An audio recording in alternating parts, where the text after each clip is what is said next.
Pak. Hendro. Aku mau coba dulu bisa nggak ya? Kayaknya nggak sempat ya Pak. Aduh.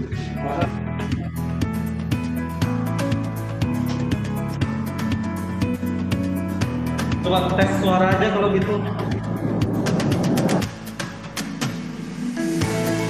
Terus Wan. Ya Pak.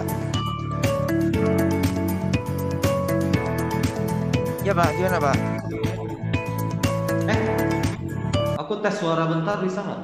Boleh Pak. Ini jelas nggak sekali kayak gini? Jelas Pak. Bisa Pak. Oke sebentar, aku coba tampilin dulu ya. Assalamualaikum warahmatullahi wabarakatuh, Bapak Ibu yang tercinta. Selamat sore. Jelas ya? Jelas Pak. Oke, aku mau sharing dong.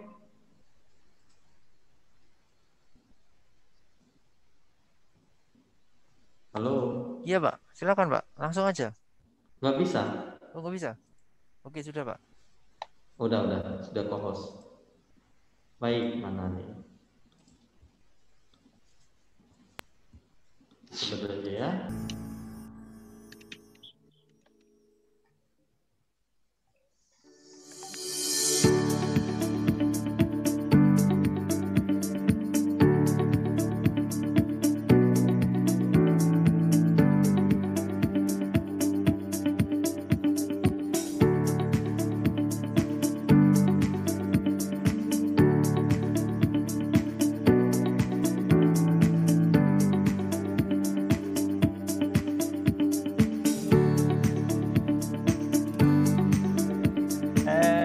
Afternoon educators, welcome to Minggu Belajar bersama Mentari Teachers Academy presented by Mentari Group and Mentari Teachers Academy. So while we're still waiting for the other participants to join our program today, please kindly watch some videos from Mentari Group. Educators, please enjoy.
Hello, my name is Todd Cordy and I'm the head of English for Mentari Teachers Academy. I've been an English teacher, corporate trainer, teacher trainer, academic manager and author for ESL publications for the last 15 years. I've worked in Thailand, China, Poland, Germany and Indonesia for about the last 10 years. I've taught a range of classes from kindergarten up to senior high school and also university students and professionals for business English, English for specific purposes and various other types of English.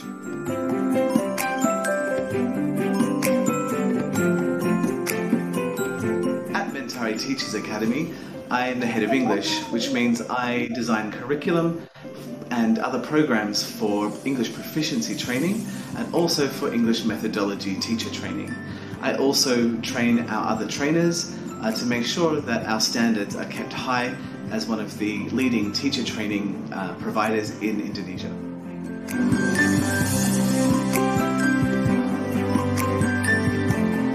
The way in which Mentari Teachers Academy programs are different is that we like to focus on learning in a fun way. We work with teachers who have either been teaching all day at school or they come on the weekend for extra training, so we make sure that the programs are interesting, they're targeting their needs, they're useful, practical and above all fun.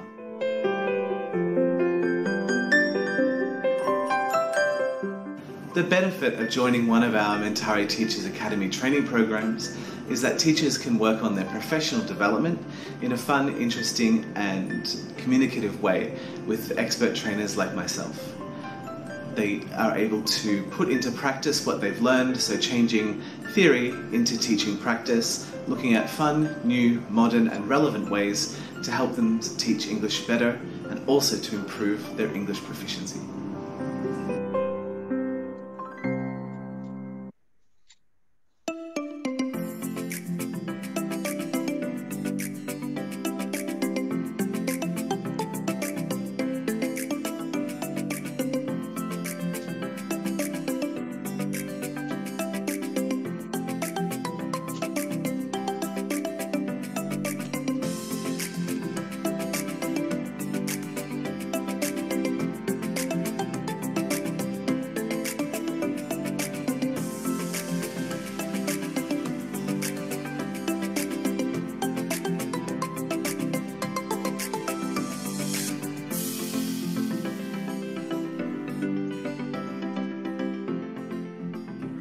Betapa pentingnya guru. Guru adalah pengaruh utama untuk generasi muda. Guru mampu mengubah generasi muda Indonesia. Maukah kamu mengambil peran itu? Mengambil peran penting membangun generasi muda, generasi bangsa. Negara memanggilmu. Jawab panggilan itu.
if I'm teaching.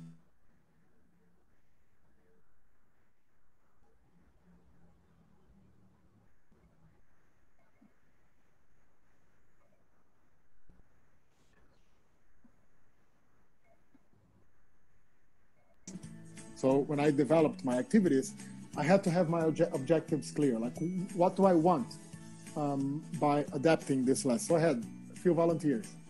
Unmute yourself. Which one is hiking? Anyone? C. There you go. Okay. Next one. Which picture shows kayaking? Kayaking C. C. There you go.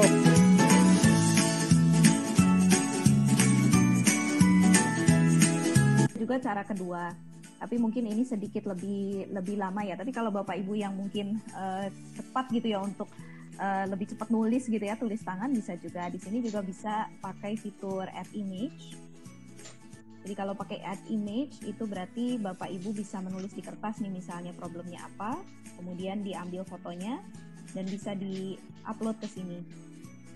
Ya, jadi terserah Bapak Ibu mau pakai yang mana. Saya lihat kelihatannya sudah banyak yang berhasil. Sekitar 16 peserta. Ini modelnya adalah tetap sama, diawali dengan misalnya persegi ya, persegi panjang ya. Jadi barnya digambar dulu.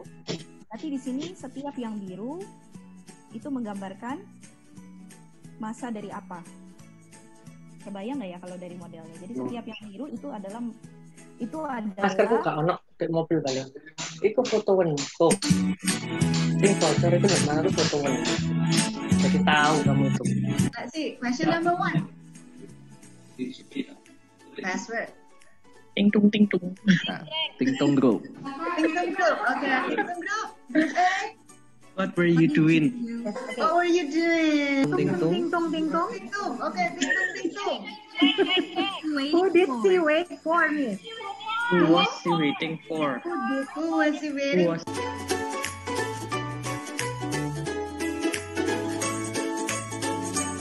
What are we going to talk about? Let's talk about these beds, the spaceship bed and my bed. So, how can we make the same sentence but change the vocabulary? So instead of my bed, we're going to say that bed or the spaceship bed. How many mistakes? How many mistakes? 1, 2, 3, 4, 100? How many mistakes can we see?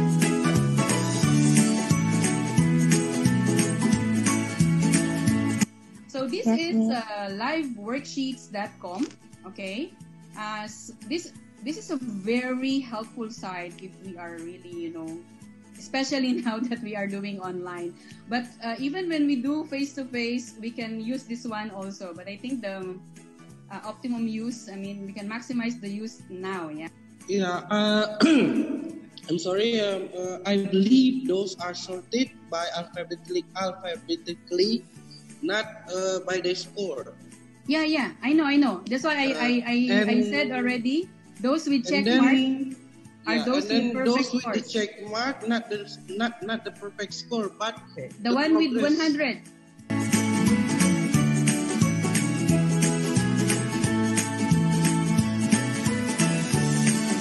Okay.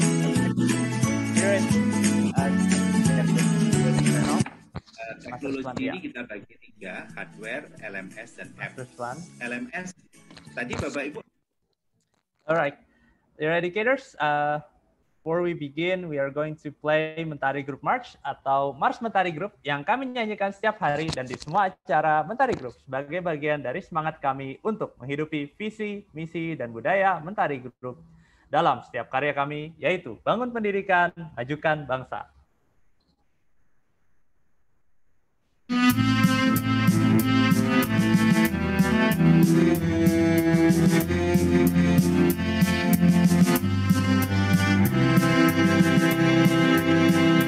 Insan mentari, hai ini waktumu mengabdi bangsa lewat pendidikan, berangkat dari visi misi luhur. Kami datang untuk membangun negeri prestasi, mau dan sanggup menjadi yang terbaik, cakap cepat cerdas selai, itu adalah kami. Berharap terbaik, itulah nafas kami. Untuk Indonesia kami berkarya, bangun pendidikan, majukan bangsa. And good afternoon, educators. Welcome to Minggu Belajar bersama Mentari Teachers Academy with the topic today for English Secondary, Teaching Teens Writing via Distance Learning, presented by Mentari Group and Mentari Teachers Academy. Now, this is the teacher training and development programs that are consistent and sustainable, created to be a platform for educators across Indonesia to share and grow together. For 2 hours ahead, myself, Mardana, will lead this agenda. Before we start, let me inform you of some regulations for our event. The first session will start shortly at 2 p.m. Make sure you have a stable internet connection for best viewing experience. And then next, during the session, participants' microphone will be off or muted, and only the trainers will deliver his material. Next. Yeah, only the trainer can deliver the materials. And we will have a Q&A at the end of the session. If you have any question, please type on the chat box. We will go through the question during the Q&A session at the end. Next.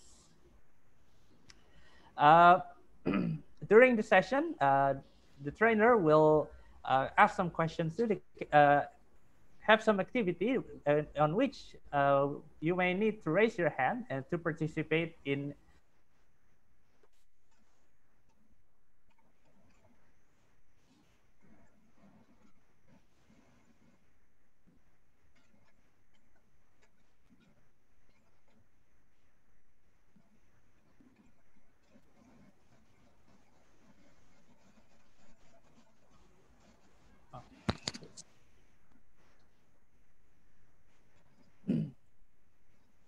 Master Swan, can I get the next slide?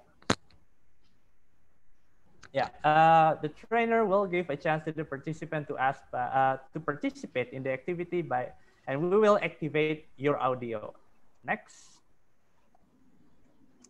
Okay. Now today's training material will be available for download at the end of the session. And educators, before we start the event, I would like for you to please fill in the attendance form through the link that is displayed on the screen, or use the link on the chat box, or you can also scan the QR code also displayed on the screen. We'll give you about 1 minute to fill in the attendance form. Ya, Bapak dan Ibu, kami berikan waktu 1 menit untuk mengisi attendance form. Bisa diisi sekarang dan mohon perhatikan untuk mengisi nama lengkap dan juga alamat email dengan benar agar tidak terjadi kesalahan di e-certificate Bapak dan Ibu. Kami berikan 1 menit.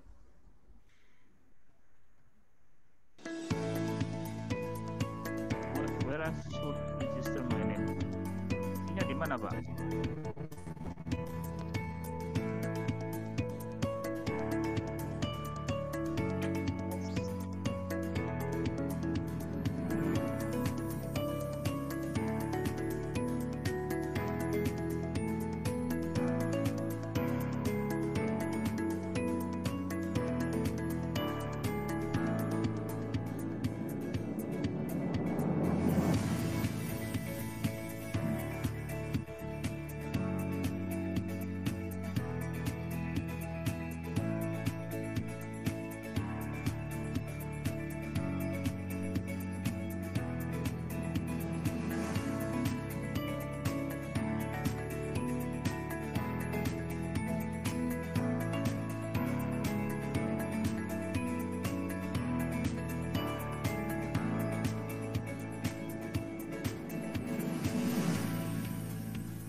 Okay.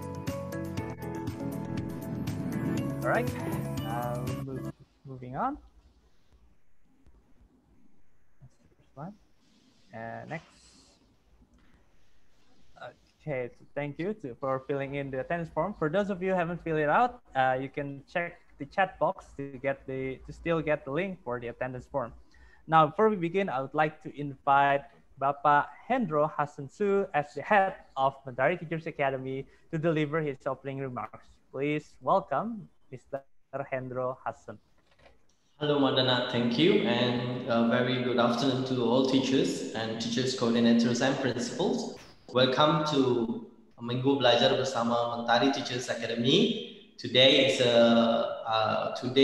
week is the third time we hold Minggu Belajar bersama with Mentari Teachers Academy.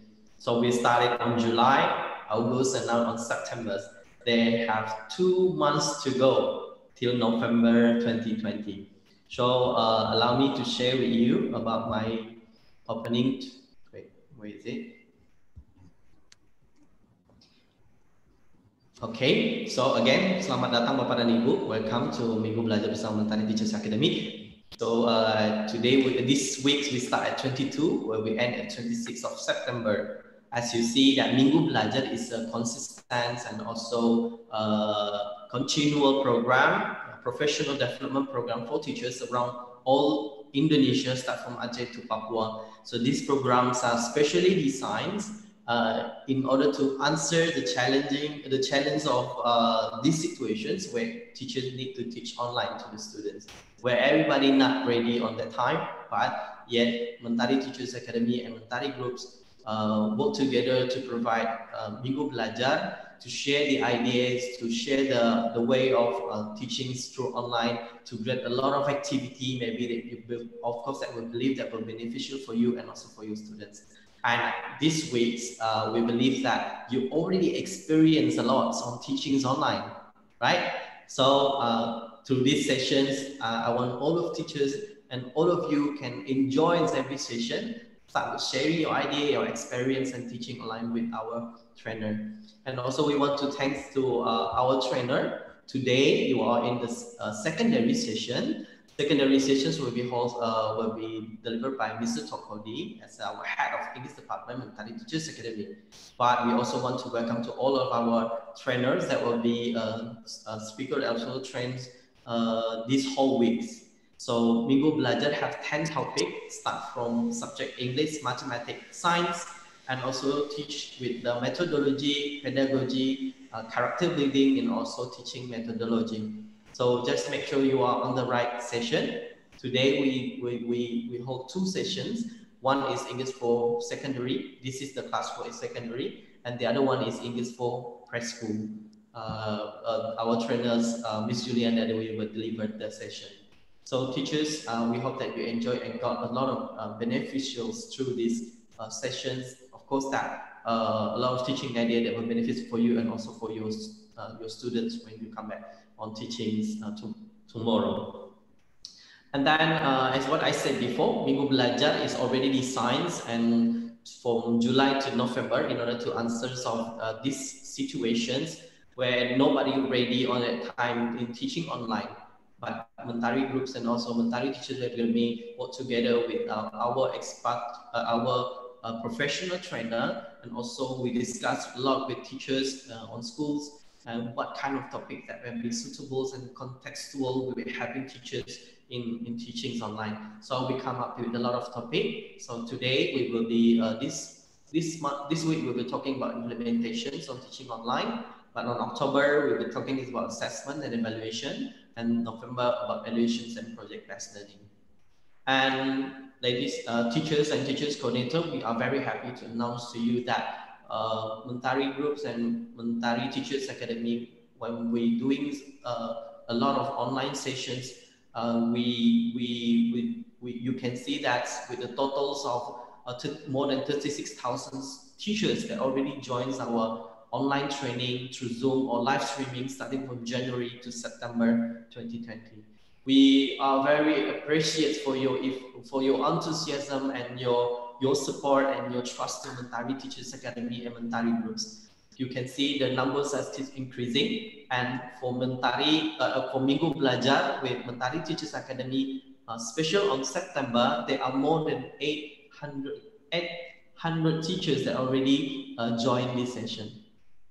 So this is hosted by Mentari Teachers, Mentari Groups, and so Mentari Teachers Academy. Most of you are already familiar with Mentari Groups, and also already, some of you are already using our program. Mentari Groups is now heading to our 20th anniversary. We've been in education for supporting education for about 20 years already, and our want to support Indonesia through our integrated solution for education. So in order to work together with school, we find that schools have a very challenging situation in order to provide continual development for teachers. And that's why we came with another solution through our members of Mentari Group, this Mentari Teachers Academy, in order to provide continuous professional development for teachers. Through Mentari Teachers Academy that already starting from the last 6 years, our vision is to be the leaders for teachers training and also professional development activity in Indonesia, where our mission is helping teachers to develop their ability to become more competent and professionals in teaching, and of course to prepare teachers to be truly professional, especially in teaching in English, mathematics, science, either in national and international school. So, and this is our new program, 100-day teacher transformation, where we want to create and to provide a very complete of professional development can achieve the teacher competencies and also professional and also a good character. So allow me to share with you in Bahasa Indonesia about our program 100 Hari Transformasi Guru. So sorry, Mardana, can you find, I think that somebody was unmute. Yeah. I think the teachers were also teaching. Okay, baik Bapak dan Ibu Guru, I will deliver it in Bahasa Indonesia if you allow me. So there will be a lot of information that I want to make sure that you deliver very effectively. Jadi program 100 Hari Transformasi Guru adalah program untuk pengembangan kompetensi guru dan juga karakter guru selama 100 hari yang diselenggarakan oleh Mentari Teachers Academy dan Mentari Groups. Kami mengedepankan kepada kompetensi guru berdasarkan Undang-Undang Nomor 18 Tahun 2005, yaitu kompetensi pribadi, sosial, pedagogi, dan profesional. Dan tentu saja dengan standar program yaitu nasional kompetensi guru seperti yang tadi sudah disampaikan, dan standar internasional yang mengacu pada PISA, yaitu misalnya sebagai salah satu contoh metodologi pengajaran matematika, kami menggunakan framework Singapura, dan tentu saja mengedepankan kepada kemampuan berpikir di abad 21, menghasilkan guru yang berpikir kritis, komunikatif, kolaboratif. Dan juga dalam program kami ingin mencapai suatu kompetensi yang tinggi untuk guru-guru agar siap mengajar di sekolah nasional plus maupun internasional. Seperti halnya memiliki kompetensi profesional, yaitu memiliki tingkat profisiensi bahasa Inggris di level B1 sampai C2, kemudian mengajar matematika dan sains dalam bahasa Inggris, keterampilan mengajar, classroom online management, baik offline maupun online, penyampaian materi yang semakin baik dan menarik, dan penggunaan media pengajaran yang tepat sehingga tujuan pembelajaran dapat tercapai dengan baik. Kemudian mencapai suatu kompetensi karakter guru yang berkarakter baik, berdedikasi, dan juga senang, bangga, dan percaya diri sebagai guru. Dan terakhir, tentu saja menjadi guru dengan keterampilan abad 21 yang berpikir kritis, kreatif, komunikatif, dan kolaboratif. Bagaimana kami mencapai semua kompetensi ini? Izinkan saya untuk berbagi dengan Bapak Ibu. Mungkin tadi sudah sempat melihat videonya, namun sekilas, tapi saya akan putar kembali. Ini adalah program 100 hari yang secara komplit untuk mencapai guru dengan kemampuan mengajar dengan standar sekolah SPK dan juga sekolah nasional plus. Silakan menyaksikan.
terima kasih Bapak dan Ibu. Nah, tadi di akhir kita melihat bahwa salah satunya adalah beberapa manfaat dari kerjasama dengan sekolah. Sekarang pertanyaannya adalah bagaimana manfaat untuk guru.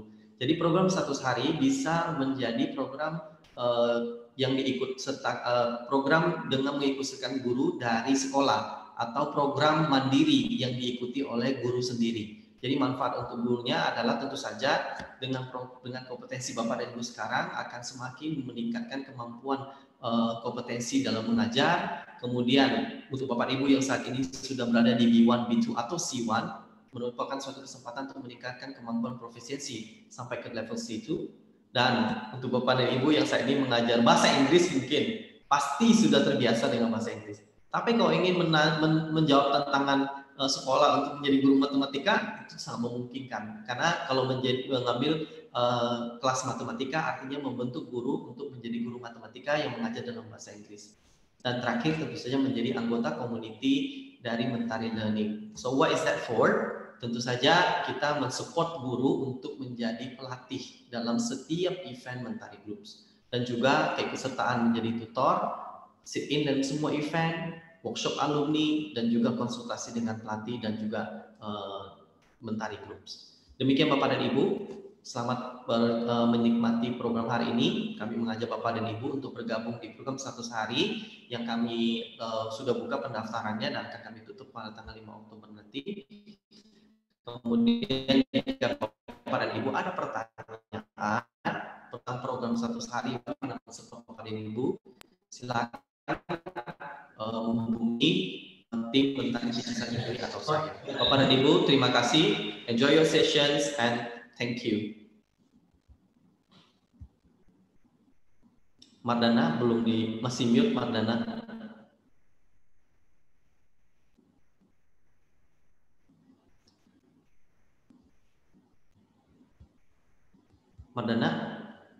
Mardana masih unmute. Silakan.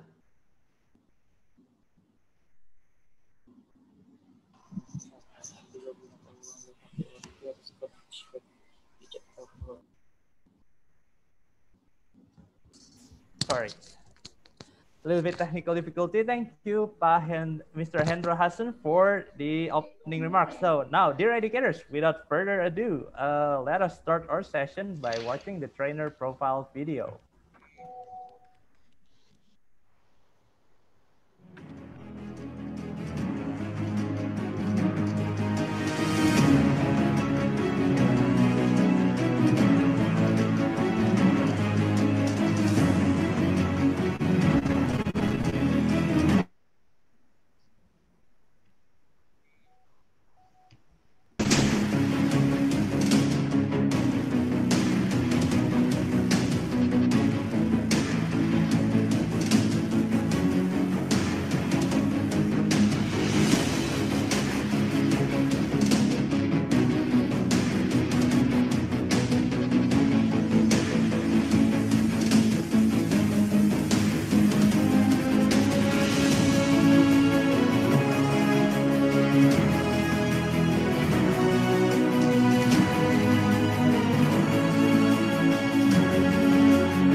Educators, please welcome Mr. Todd Cordy. Thank you, Madonna. Thank you, Hendro. Good afternoon, everybody. Nice to see so many of you join us today. Thank you for joining me again, or welcome if this is your first time joining us. So let's get started with our session today.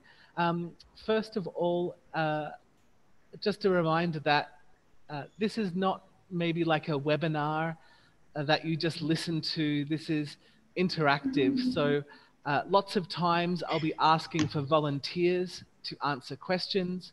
At all times, you can put your responses in the chat box, but I want this to try to be as interactive as possible. So please be ready. We will be choosing volunteers ourselves. So if we call your name, please get ready to unmute your microphone and share your ideas and experience. We're all here to share and learn something together. So be ready. We will probably call on you at least once during the training. We'll try and get as many people as possible to share their ideas. So let's get started. Today we are looking at writing for teens. Really any so these ideas are also appropriate if you are teaching adults or university students, and even writing for upper primary. So if you're from not specifically secondary, then you'll still have some ideas here that you will be able to use. Why? Because the writing process is kind of similar. So let's take a look here. We're looking at teaching teens with distance learning. Just also a reminder that the link to the handout and all of the links that I used today, you'll get that at the end of the session when you fill out your feedback form, okay? And the handout will be a PDF of the slides. So you don't need to take any notes. We'll send you everything, okay? Our aims for today is, first of all, briefly talk about why writing has some difficulty and how to make them more successful.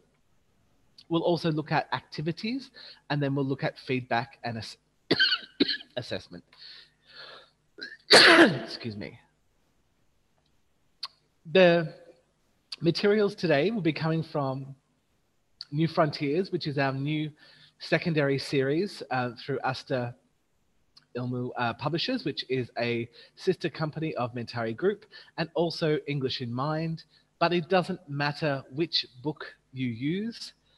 The processes and ideas for writing are applicable for any book that you use. Also, mainly today, I'll be looking at the Google Education and Google Suite apps because they're free and most teachers use them and they're easy to use. But also we'll be looking at Padlet briefly. I'll show you a link to that a little bit later. Okay. And so what is the good news? The good news is that writing is one of the skills that is quite easily adapted to online teaching. Things like speaking can be challenging, but writing is something that is not that difficult, and actually it can be improved by online learning. Now, when we talk about writing, we're going to talk about the lesson stages, and they're basically the same for face-to-face or online learning. So even when we go back to the classroom next year, hopefully, these ideas will still apply. But how we do the tasks, of course, online will change slightly, or a lot in some cases. Okay, so now this is the first time that I'd like you to participate, everybody. You can type in the chat box, and also Madana, maybe in 20 seconds or something, choose maybe 1 or 2 volunteers for us to share their ideas. Why are writing tasks sometimes unsuccessful? And by unsuccessful, I mean students don't do the task, or don't do the task very well. So in the chat box, please, you can type your answers. Why do students, why are writing tasks sometimes unsuccessful? And then in a maybe 20 or 30 seconds, we will choose some volunteers to share their responses with us, okay? Great, in the chat box, let's have a look. What are people saying? Students feel bored, definitely, yes. Students don't know what to write. Yes, they can't elaborate. They're copying and pasting. I have ideas. That's also another one. Yes, students don't like it. Yeah, writing is not everyone's idea of fun. Yeah, don't know where to start. Difficult to arrange. Great. Madana, are you there? No, that's okay. I'll choose someone then. Jessica, is it Jessica Gia? Is it Gia? Sorry, I'm not sure how to say your name. Yes. Jessica? Yes. Yes, sir. What is your experience with writing activities, and sometimes they're unsuccessful? Why? Okay, in my class, okay, most of the students, they don't know when to start, okay, where to start, and then what to write actually, and then they are just like writing it randomly. Okay, and then in the end, the idea is not there, and next they are just mentioning not organized. Yes, not organized ideas, kind of vocabulary soup, or Yes, there's no correct. structure, that kind of thing. Great. Okay. Thank you very much. Okay. Welcome. Let me ask somebody else. Edward Elman, are you there, Mr. Edward?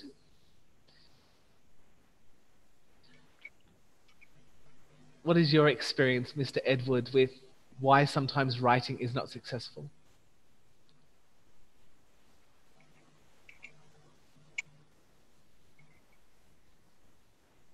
So actually, my students usually, they have lack of vocabulary, something like that, and then some of them don't know what to do or what to write. Actually. Yep, great. Thank you very much. Yeah. Yes, so I see that most people are saying there's language problems, there's content and ideas problems, and there's structure problems. And sometimes even the instructions, as Maggie has just put in the chat box, that the instructions are not clear. And again, that these are things that we can really try to address and fix with online teaching. Yes, okay, great. Yes. There are some of, like Mr. Luthery said that because they need to make this concept of what they will write, the concept of what they will write. Yes, again, it's that idea of content, the idea of concept or creativity, which is one of the 4 skills of 21st century learning that is difficult. And also, I think, to be a good writer, you need to be a good reader. And if the students aren't reading enough, they're not getting enough examples. So especially with ideas of like reading creative fantasy, sometimes people think that reading fantasy is a waste of time, but it really helps with ideas. But I'm going to show you how to help with that, okay? So let's take a look here.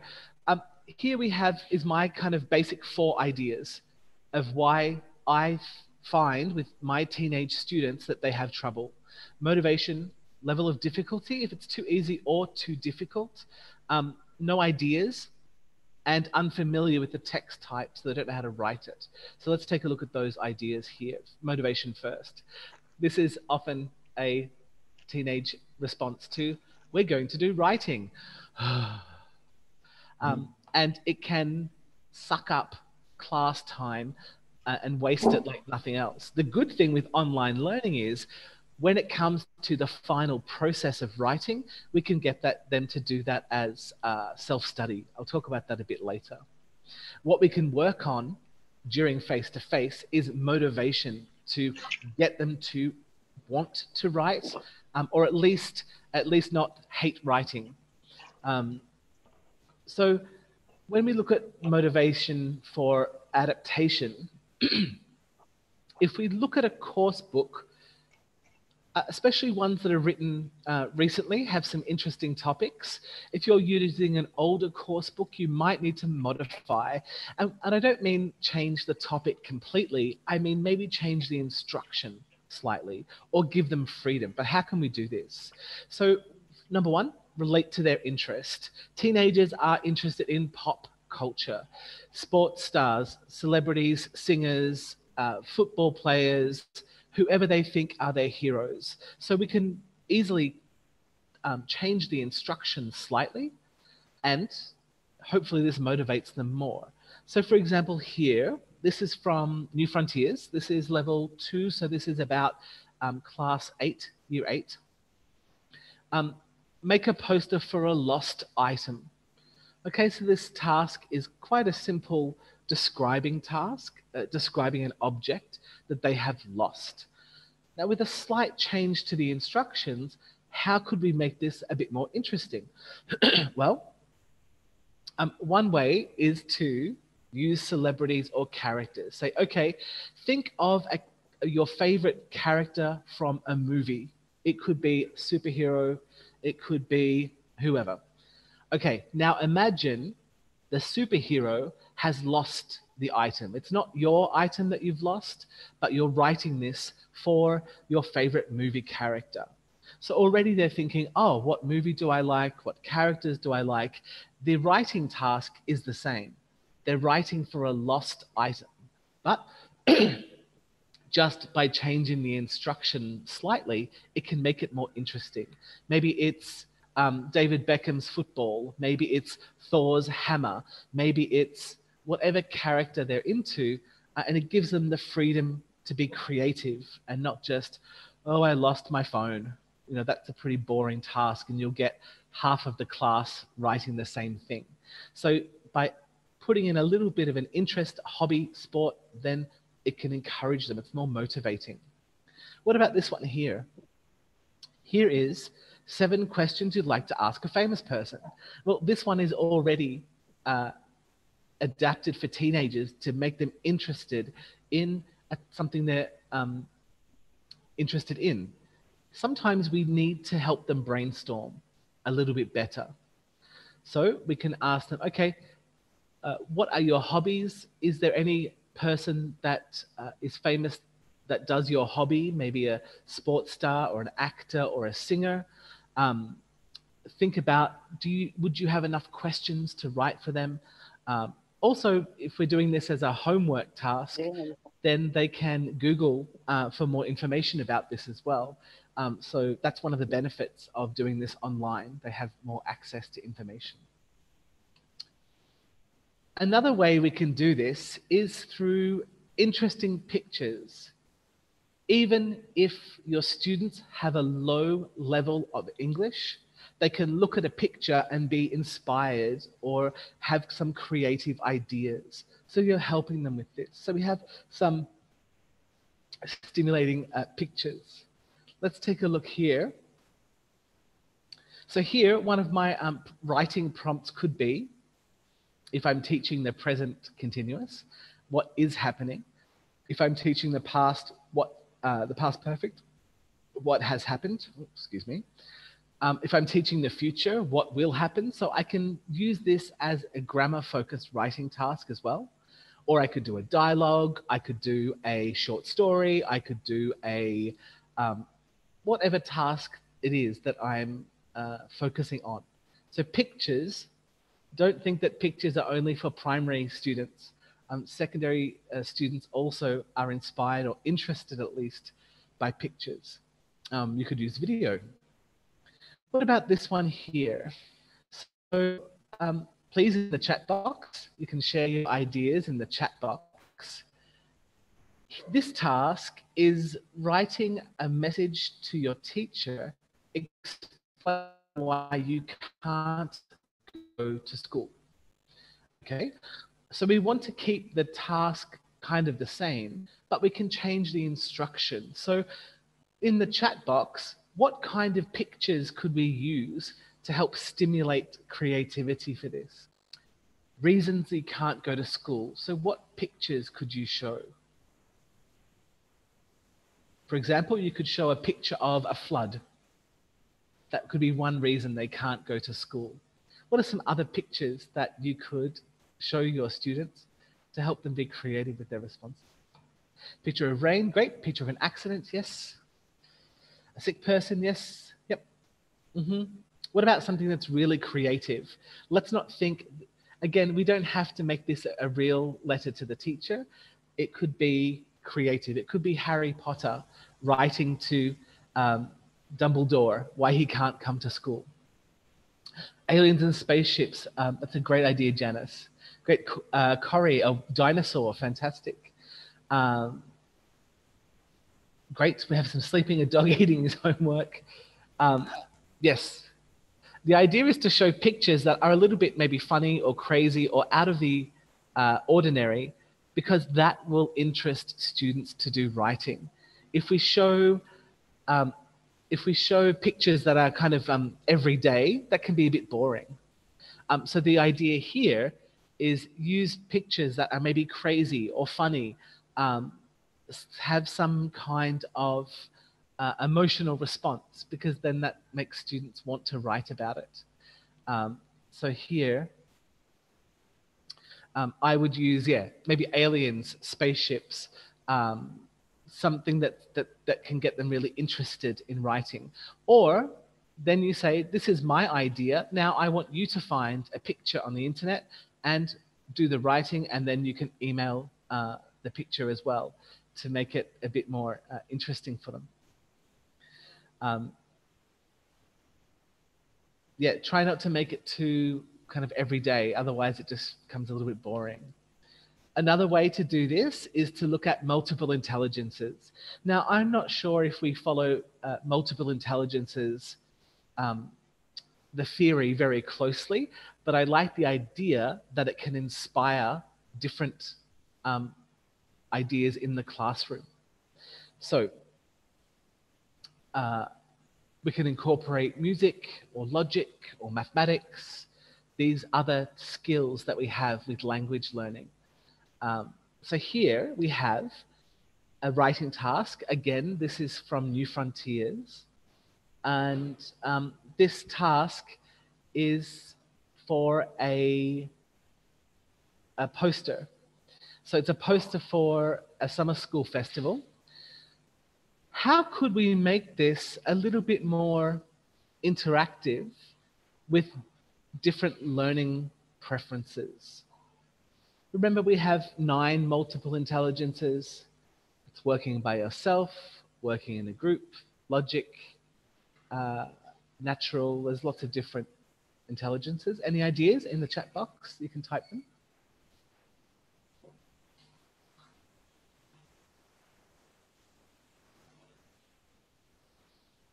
Any ideas? Janice asks, could you give more examples?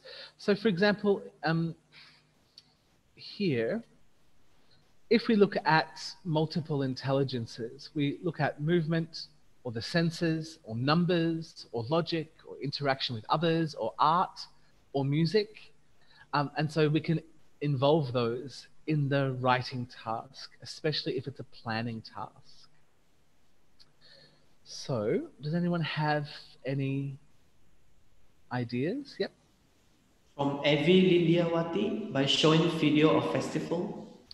Yes, we can definitely show a video. That's something that is visual and auditory that helps get students interested. They love watching videos. So an idea through video can be really useful.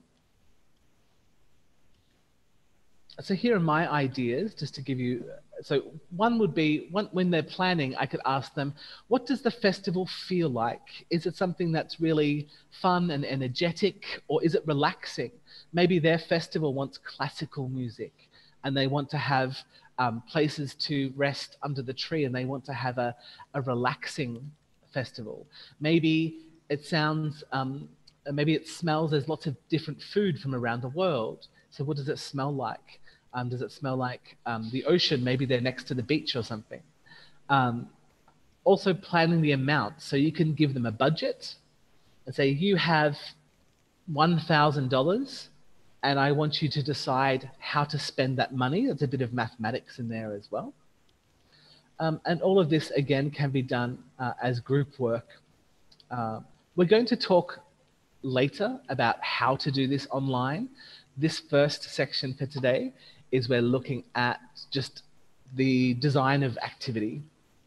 Yeah, great, play a crowd at a festival and blindfold them. Yeah, fantastic. And how can we do this online? Well, we can play the sound and not show them the video. So we can say, okay, listen to this. What can you see? Where are the people? What are they doing? So online, that's easy to do. We just don't show the video. Great. Now, what about this activity? The topic is, it's an essay. And sometimes essays students find a little bit boring.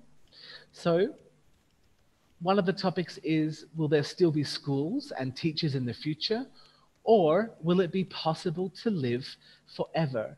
So how can we add some multiple intelligences, maybe senses, music, art, visual, auditory, to get them interested in one of these topics.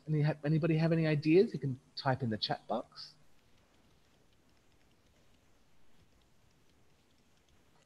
And maybe then I'll call on some people to share their ideas.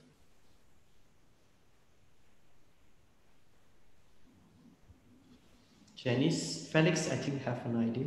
Okay, great. Janice, are you there? Would you like to share your ideas for, I know your ideas for the last task, but do you have any ideas for this task?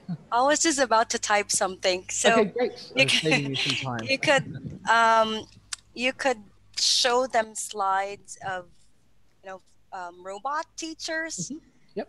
Or futuristic classrooms to start off the task, and then make that as a lead-in. You'll have a short discussion first before they move on to composition writing. Yes. Anytime we can use visual or auditory stimulation is going to help, because our teens spend so much time responding to videos, maybe YouTube. There's so many videos on YouTube that we can use. And again, one of the benefits for online teaching is that we can show those videos directly through our screen. So yes, anything that has a response is like, could you imagine being taught by a robot? I mean, you could act like a robot, but a video might do a better job. So thank you, Janice, for your ideas. Fantastic. Anything that you think will stimulate interest and creativity and opinions. Also, teenagers sometimes can be either lazy in thinking about something, or they can just think, I don't know, teacher, I don't know. So having those pictures, videos, and sound can really help stimulate that, that idea. Anytime you can link it to their personal experience is going to be good. So you can say, okay, everybody close your eyes. Imagine that in the future, your teachers became robots. What would you think? Okay, imagine if your nanny or your maid or your parents were robots. What would you think? Even if the question sounds a bit silly, it's great because it will provide a response. Yeah. Here, my ideas were, mind map. What do you know about robot or technology in education? Get them to brainstorm, then watch videos, then they can work in groups. Another one of the things we can do is get them to suggest their own topic. That can be really helpful. I'll talk about that in just a moment. One thing I like to do with groups that are a little bit unwilling to do writing, and I'm practicing a certain grammar, I play a video with no sound, and they have to write what's happening. That you can either do this, get them to write on paper. You can get them to write in the chat box. I like that more because it's just really a brainstorming idea. After the video, then they can email you their text. But while the video is playing, that you can just get them to write in the chat box. That means everybody can respond. And it's just a brainstorming idea. So, okay, so we're going to do that activity, everyone. Okay, so turn my sound off. Oh, no, wrong button. I'm going to play the video, and I would like you to write in full sentences, please, in present continuous. So he is, they are doing with what you can see in the video. As many sentences as you want to write, okay? So you might know this character. If you don't, you can just say he. So you can write sentences. What is he doing?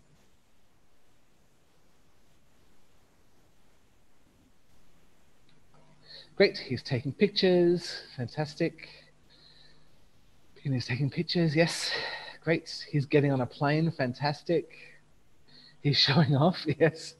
Yeah, good, he's taking his seat, yep. Yep, he's looking for his seat. Looking for his seat number.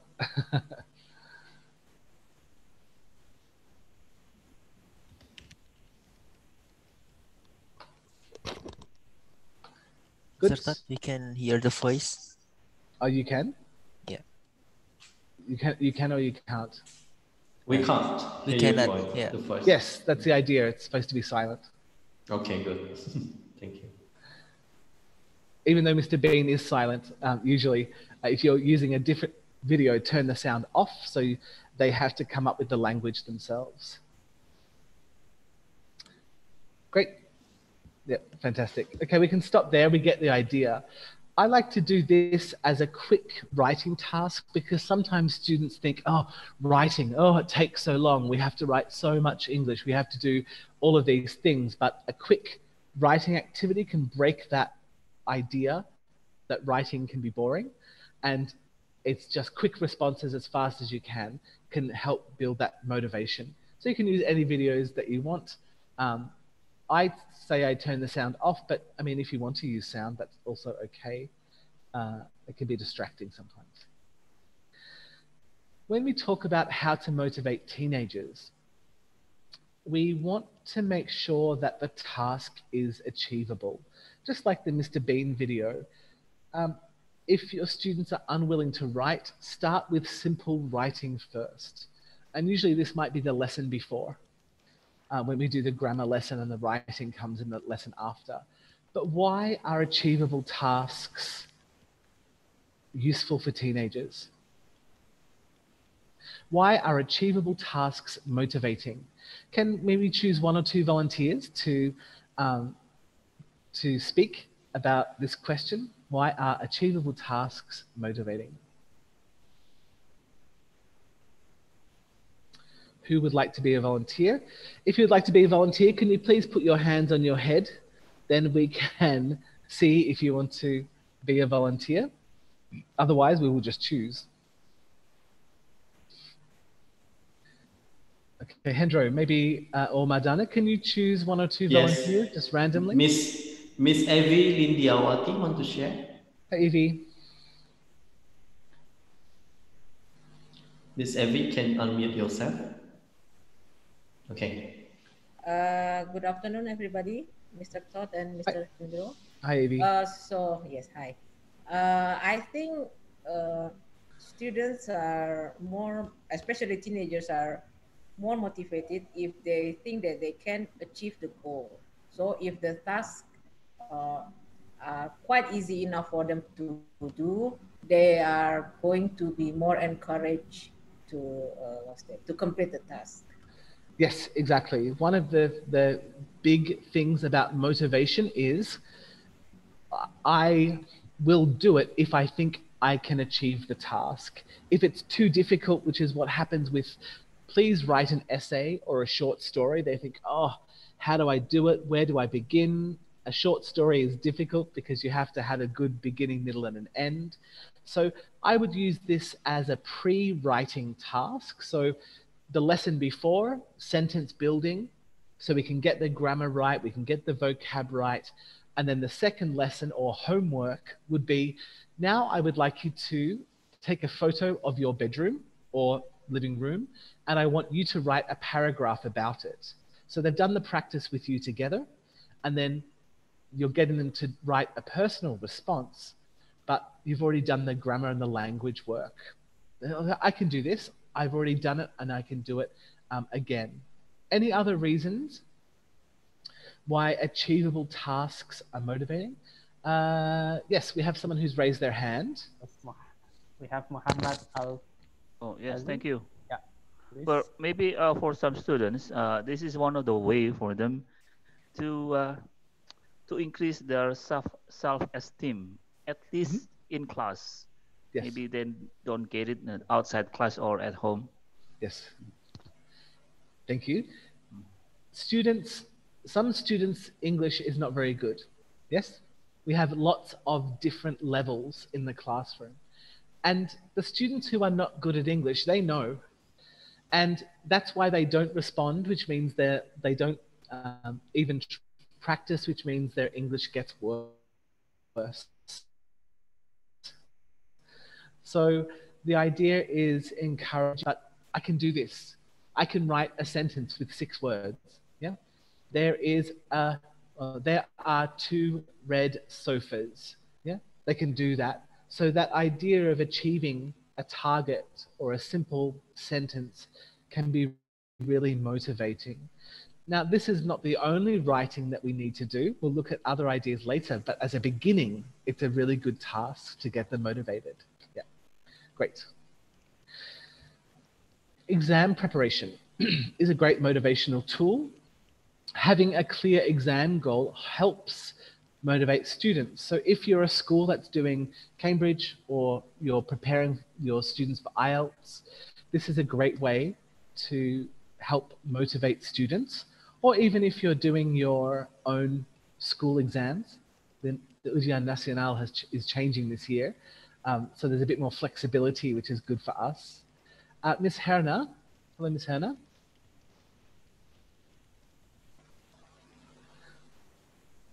Yes, sir. Yes. Hello, good afternoon. Good afternoon, sir. Why do you think having a clear exam goal helps students with motivation to write? Because they know what their target. So they know what they aim, that they are going to push themselves to reach the target. Yes, very good, thank you.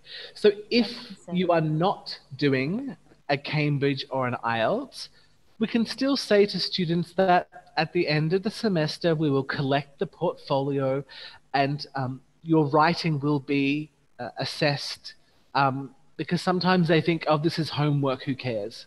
But if you say, I'll be collecting your writing, so having a portfolio or exam prep is good. Short-term and long-term goals, again, if we have a target for a unit or a month, this helps students. It's the same kind of idea as the exam, so your students know what to do. You can find the writing goals at the beginning of each unit and in the teacher's book, quite clearly stated there. Okay, so what about autonomy? What is it?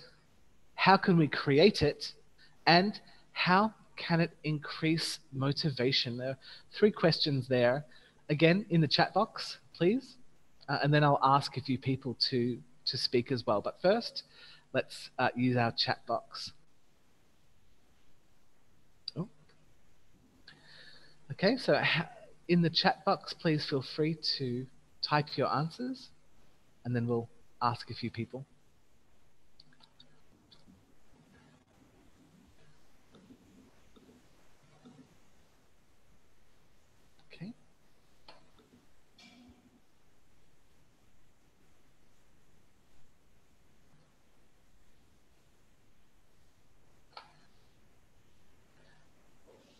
Okay.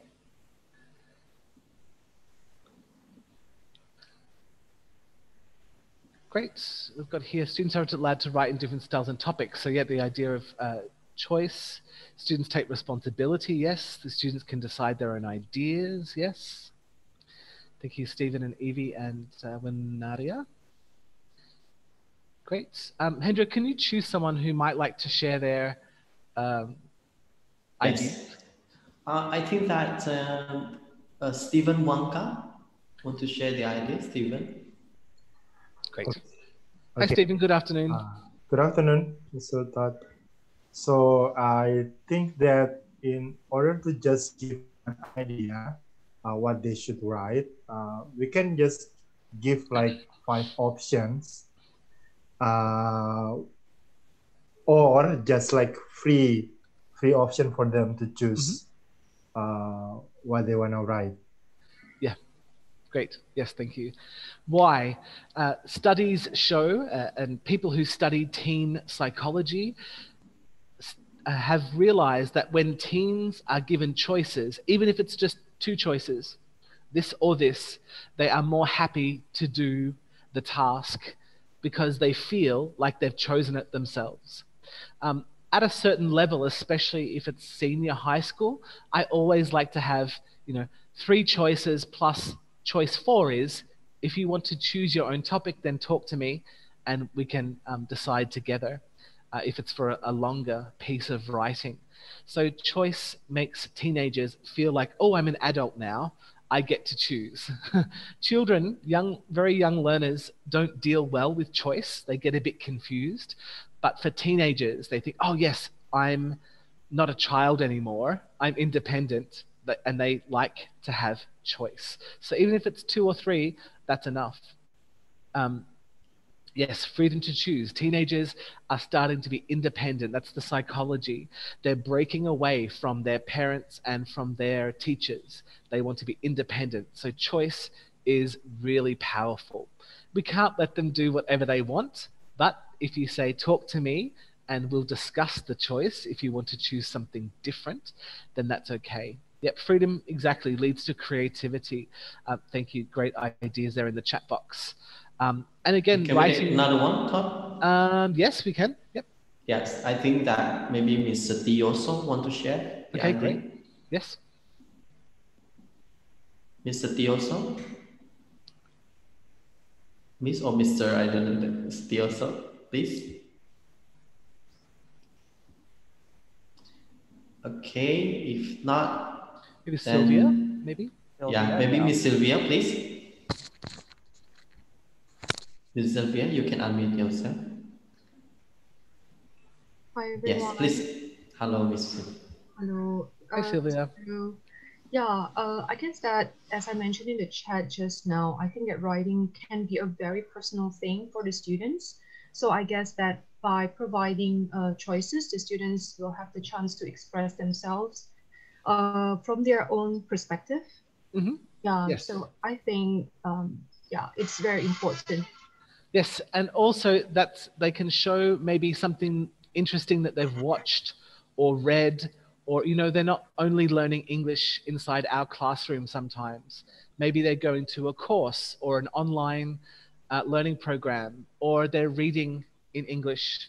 Of course, we have lots of different levels of learners. So giving them that idea of expressing themselves is really important, as you said. Yeah, great. Yeah, thank you.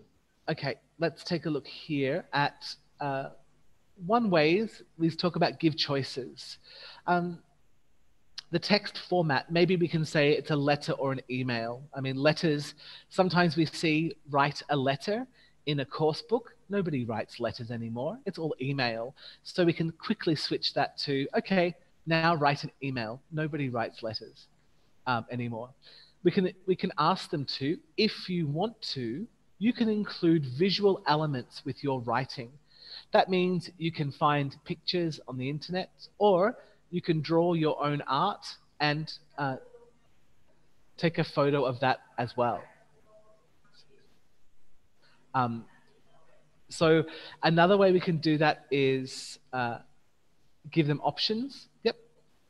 Another thing I like to do sometimes is tell them here to write as themselves or as a different character, a different person. So I want you to write a letter, which can be, or an email, which can be a little bit boring sometimes, but instead, not as you. Imagine you are your friend, or imagine you are, again, Spider-Man, Thor. Especially, I find often it's boys that don't like writing the most. And so if they can imagine themselves as a different person, a superhero, a sports player, a singer, that can motivate them to be more interested. And it's still the same task, but they're writing as a different person because they get bored about talking about themselves, especially at the moment. What are you doing? Nothing. What are your hobbies? Nothing. Where are you going? Nothing. So giving them the freedom of creativity. Again, yeah, a choice of a topic, working together. Choose audience. So again, sometimes in the book it will say, write this letter to your friend. Maybe instead they want to write a letter to SpongeBob or to a minion or to, again, a superhero or to their idol, celebrity, whoever it is. And of course, students can suggest their own idea. Obviously, it needs to be within the same range of writing. So let's take a look here. This is from, it's from English in Mind. We see here that, again, a lot of books from Cambridge and Oxford give us already inbuilt autonomy. What does it say here? Think about these questions. And how could we make this? What am I doing here? Sorry. It says do one of these activities. Yeah, so it's giving them choice already. So in your course book, maybe you already have choice. Look at this task here from New Frontiers. Think about a wonderful or a terrible restaurant, cafe, or hotel. We've already got choice built in to our tasks. So you don't have to think of completely different tasks. You can just give them some small little choices. Is it wonderful or terrible? Is it a cafe or a restaurant or a hotel? And usually that's enough choice for them to write this review. It's writing a review about something. Yeah. You don't think as a teacher, oh, I need to plan 6 completely different writing tasks. You can, if you have time. That's even more encouraging. But even just small choices. If your language learners are lower level, their English isn't as strong, don't give them too many choices. They'll be confused. But for strong students, you can always give them the choice or suggest your own topic. Yeah. Okay, what about this one here? What can we see? We've got advice. So we have the text is an adventure forum. I'm not quite sure where you'd find that, but anyway, we have some people asking for advice. It's just a basic asking for advice. So how could we increase some autonomy with this writing task? Again, in the chat box, you can type your ideas, or and then we'll choose maybe 1 or 2 people to share their ideas. Yeah.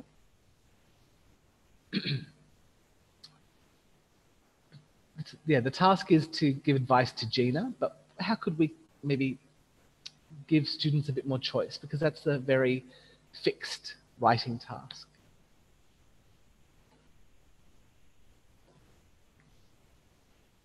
Okay, yeah.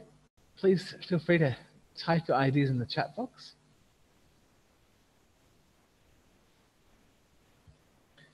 And then we'll choose some people. Great, okay, we have some responses here. Yeah, they can choose where they live. Great, thank you. Miranti, great idea, yeah. It says your area. So it might be boring if everybody in the class writes about the same city. So again, you can choose any city in the world to be your area, and then they can use Google to search for information about that city, and then they can write their response. Thanks, Janice. Pretend Gina is a friend. Great. Janice, could you actually explain that in a little bit more detail? What do you mean by that she's a pen friend in terms of how that would change the writing? Janice, yes? Great. Hi, I'm here. Sorry. That's okay. It's dark here. I can't turn my camera on. That's okay. Right. So I've done this activity with my students. I asked them to pretend that Gina's their pen friend and she's from a different country. Okay. So the task was to introduce their country to Gina, who's a pen friend, and describe how describe their country's culture, and how it could be different from Gina's. Yeah, great. It's quite a short writing task, and so you could add in the ideas of, in my country, this is what we kind of do or eat, or what you should bring, what's fun to do. Great, yeah, that idea of that there's already a relationship established, perhaps. Yep, thank you, Janice. Yeah. Stephen, you said do a role play. Stephen, could you talk to us about that? A role play. How would you do this online as a role play, or is this something you would do when you're back face to face next year, hopefully? Okay. But yeah, I usually did this like before before we did the online Yes. class. Usually they pretend to be someone else, and then give suggestion to their friends. Yeah, at least talking about it, even if the role play isn't something that's very structured, it can generate ideas. So even a discussion about this as, oh, this is your friend, how are you going to respond to the writing? A discussion in class is what we would usually do before writing, and I'm going to show you in a minute ways to help with brainstorming, but online. I'll show you that in just a moment. So thank you, Stephen. Okay. The thing is, you shouldn't try to change the topic too much because then they have to use different grammar and different vocab. This is for lower levels. It needs to be quite similar to the book. Okay, so let's take a look here.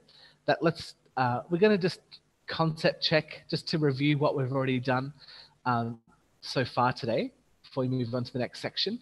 So why is motivation important for learning, particularly for writing? Can we get a volunteer to talk about that, please? Why is motivation really important, especially for writing? Okay, then maybe I will choose a volunteer. Yes, okay. Miss Maggie, are you there? Miss Maggie? Yes. Good afternoon. Hi, good afternoon. Why is motivation important, particularly for writing? I think being motivated is really important when you're writing because if you're not motivated, then you're not really interested in writing. You're not really interested in sharing what you want to share, and you're not really, motivated in expressing yourself. But when you're motivated, when you know what to write and what you want to share, then you'll have a lot to write about. Definitely. Thank you very much. It's getting students to actually write something. That motivation really helps because it gets them to want to do it. So that's why we've spent the first hour talking about motivation, because without motivation, then students find it very difficult. It's like us in life. If we don't want to do something, we delay, because we don't want to do it. Thank you. Mr. Wanda, are you there? Could you talk about this second question? So what are some things that we can include when designing motivating writing tasks? All right. Okay.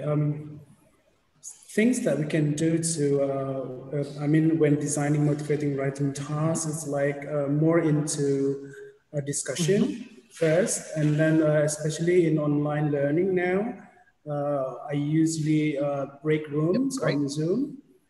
And and then sometimes we can give them some tools like pictures to talk about like that, so that they will be more motivated in doing their tasks. Yeah, great. Thank you, Mr. Wanda. Yes, definitely getting them to discuss, and also pictures, video, audio are great ways to get them interested. Is it motivating to have clear lesson, unit, and monthly writing goals? Why? Anybody like to talk about this idea? Maybe Miss Octaviani? Miss Octaviani, are you there? Yes, I'm here. Hey, good afternoon. Let's say good morning. Afternoon, Good sir. afternoon. Do you think it's motivating to have clear goals for students? Yeah, it is motivating to have clear lesson unit and monthly writing goals for them, because if they know what they want, what they are going to do or what they are going to learn in a lesson, then it will motivate and it will stimulate them to learn to study. Yeah, thank you. Yeah. And there are different ways to do this. We can get students to make their own. Now we can do it on a Google form, for example, of I can statements. I can write an informal letter. I can write a movie review. I can write an essay about a persuasive essay. So if you give them the goals, you can share that Google document with them and students fill it out themselves after they've submitted the work to you. It can help keep them track. One of the things about writing is they often feel like it's a waste of time because it's not real, because nobody reads it apart from the teacher. And we're going to look at how to do that in the next stage. We're going to look at the next 3. All of these problems can be fixed with one solution. Yay! The solution has different steps, but it's still the one solution. Yay, that's great. So here is successful writing isn't you might have the best task. You might think, I want you to write a poem about your feelings, about how it feels to be not at school and doing homeschooling. And for me, I think that's an interesting topic. Half of my class, boring. You can say, you can use music, you can use pictures, you can write a poem, you can write an essay, you could write whatever you want. It's free. And to me, someone who likes writing, I think that would be great. But half the class doesn't care. Yeah. So you can have the best writing task, but it's also about the process. What do I mean about the process? So the process is the steps we take from nothing to the finished text. Some of these might be in class and some might be at home. So, well, now everything's at home. Some might be in the face-to-face part of the lesson and some might be as homework. So at which stage do we do writing? Writing is at the end of the lesson. So we have reading, quite often grammar, vocabulary, ideas, and then we have writing after that. And again, writing might be best done as self-study. So today we're not focusing on, so after reading or listening or vocab or grammar, why? Why do we do writing after these tasks and not before? Is it Miss Layla? Miss Layla Safitri? Good afternoon. Why do we do writing after reading and vocab and grammar and that kind of thing? Hello, good evening. Hey. Hi. According to me,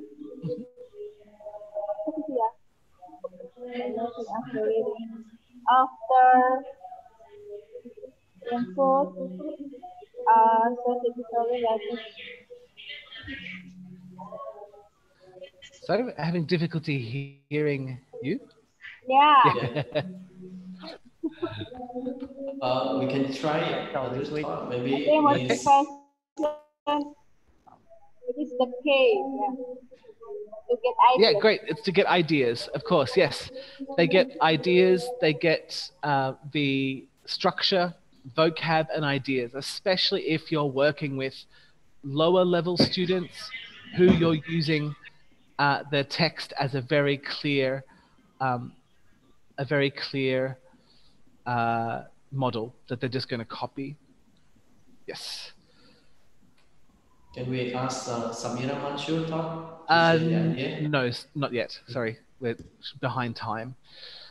So again, to do this kind of thing, we can use other platforms like Nearpod, quizzes, but that's not our focus for today. That's another session. Let's talk about writing. So if I said to my students, okay, write your own creative short story about an adventure, will students be able to do this easily? In the chat box? Or no, just to the screen? Yes or no? If you think yes, students will be easy can do this task. If you think no, put your thumbs down. If I say to my students, okay, write a short story, yes or no? Easy, not easy. Prepared, not prepared.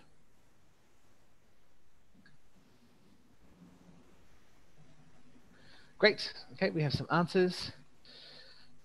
Again, I would say that actually my students, especially I'm thinking lower secondary, year 7 or 8, I don't know your students. Yeah, exactly. Depends on the students. And maybe your students would be ready. But with my level, I teach lower secondary. I'm thinking that they're not ready yet. There's not enough structure. They don't know where to start. If I say, write your creative story, then some might have difficulty. Not everyone. Some will be ready. Some might not be. So what do I need to do? What I need to do is go through some processes to make sure. So here we have 6 stages of a writing lesson.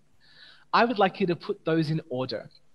So which of these tasks should come first, second, third, fourth, fifth, sixth? Because reading and making changes is not the first thing for writing, of course. So in the chat box, again, you can type your ideas. Just write, B, G, D, F, A, the order of the letters. Which order should they go in? Okay, we've got some people saying which should be first. We've got some C's and D's first. Good. You can type in one line, like A, B, F, D, G. There's no G. C. Thanks, Sylvia. Yep, like that. Good. Yeah, great. Excellent. Okay. So yes, the order is reading first, brainstorm for their own writing, then plan, then draft, then edit, then final. Some of these you do not have time for in a face-to-face lesson. This is why we talk about synchronous and asynchronous learning. We have to think about what is the best use of class time and what can they do by themselves. So in my mind, at least the first 3 or 4 can be done face-to-face. The other parts can be done as homework. Yes. So the reading analysis, often this is included in the textbook, but sometimes with reading, we just get some content-based questions. What is the name of his father? Or what year did he start school? With this type of reading, we need to analyze the text. This is a little bit like Ujian Nasional previously, where we did text-type questions. Why? Why are text-type questions useful? Because it helps them analyze the reading so they can reproduce it as a writing. So this is when we want to add in our Ujian Nasional type questions. So for example,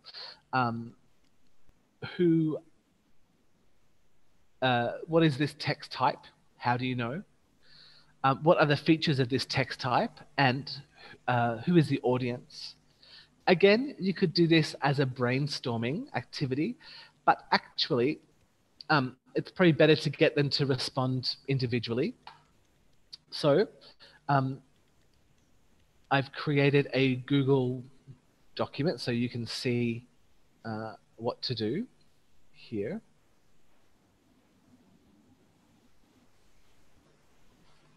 Let me just check. Yep. Okay. Go. I'm putting the link is now in the chat box. If you want to open that link, you can. I'm also going to show it on the screen. So if you don't want to open the link, that's fine. You can see here through Google Forms, I've done this as a group task as well. That means students can work together, put their names on it, and discuss their answers. So what type of text? And I've given them options. Or they could do this individually. Group work takes more time online, yes? By the time you do breakout rooms and everyone knows what they're doing, it can take up a lot of time. So for brainstorming or this type of simple question, maybe I just get them to do it individually. When it's time to discuss brainstorming for the writing, maybe then we do breakout rooms because it's a better use of time. So here is what type of text is it? What are some common features? And there's more than one correct answer. Yep. We're doing this because that means this is what they need to do with their writing. Can they identify it in a reading? Can they reproduce it as a writing? That's what we're trying to do. So we have some conventions of an informal letter. What are the grammar used? So again, the grammar is reflected from the earlier part of the unit. Who are the author and the audience? Yeah, so who are the author and the audience? What does that tell us? So what does that tell us? Anybody want to respond to that? I suppose you probably didn't read the letter. Let's go back to the previous. Yeah. Okay. Can you see the text now? So let's.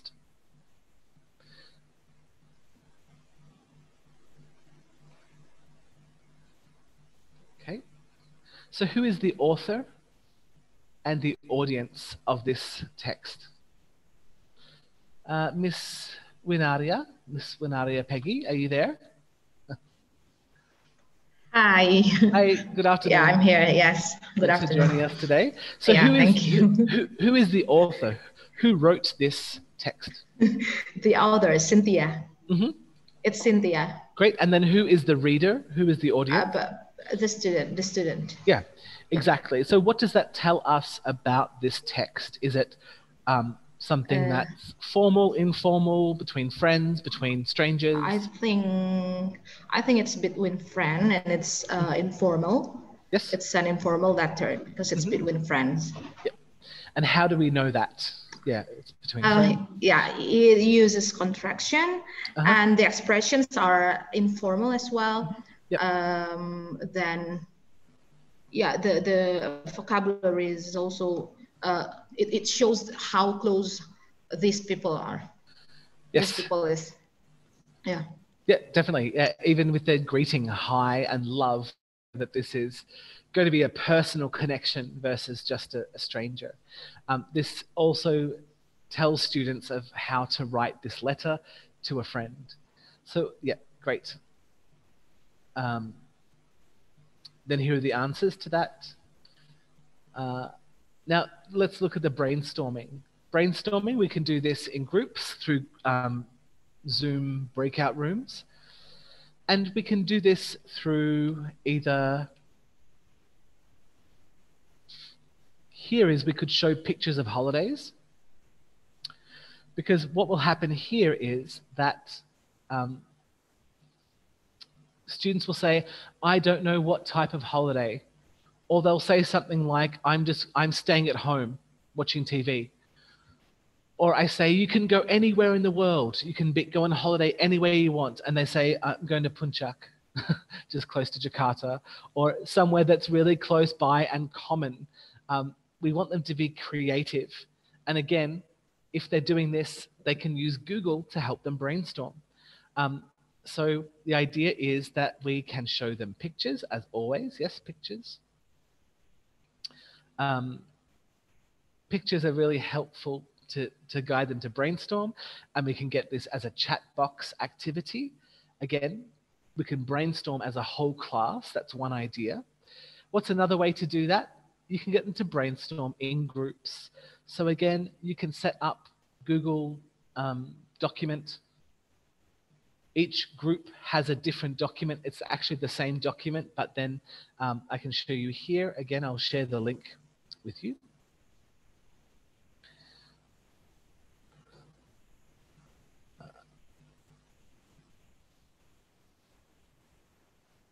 Oh.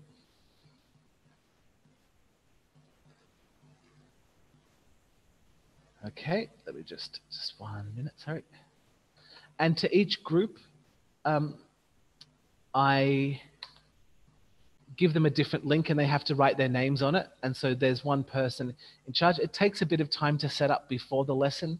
Maybe it's not worth your time to do brainstorming like this, but they could do this brainstorming before the lesson or after the lesson. They could do brainstorming together.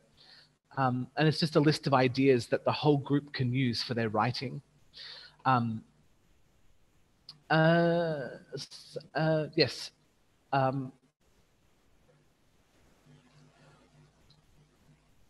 Also to help generate some more, make sure I'm sharing the right screen here.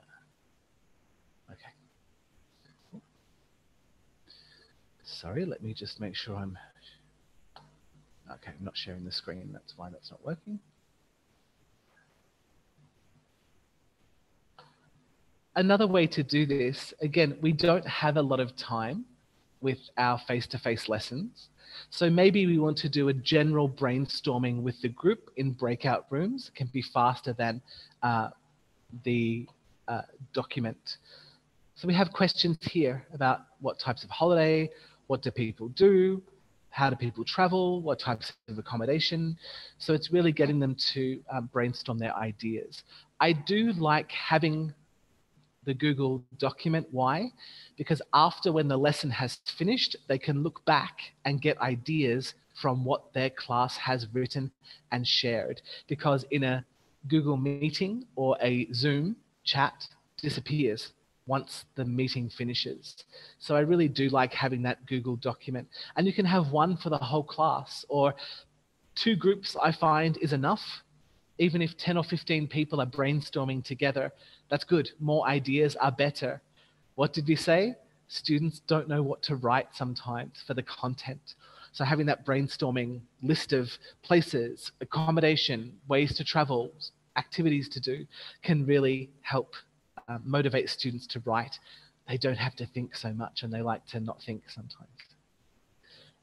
It's there for the students who need the help. Not every student needs that amount of help, but it can be useful for those who lack ideas. Okay. Then it's time to plan. And you can give an outline for this. Again, Google document, say no photocopying, no printing, all of this stuff. So it makes our life a bit easier. Or perhaps it's in the workbook. Often you'll get a template, or perhaps it's in the student book that will give you the template. Low levels need a very, very guided template. They can work in pairs to do planning if they want to. What type of planning activities could you do? Okay, let's get some ideas from the group. What planning activities? Remember that you've already taught the language. So it's not language teaching at this stage. They've done brainstorming, but now they have to plan. So what planning activities could you do for students? Would anyone like to share their ideas? Mr. Nicky, are you there? Mr. Nicky? Good afternoon.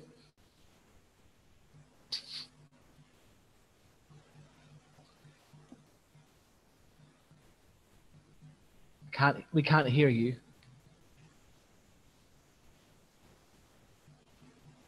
Oh, no, still can't hear you.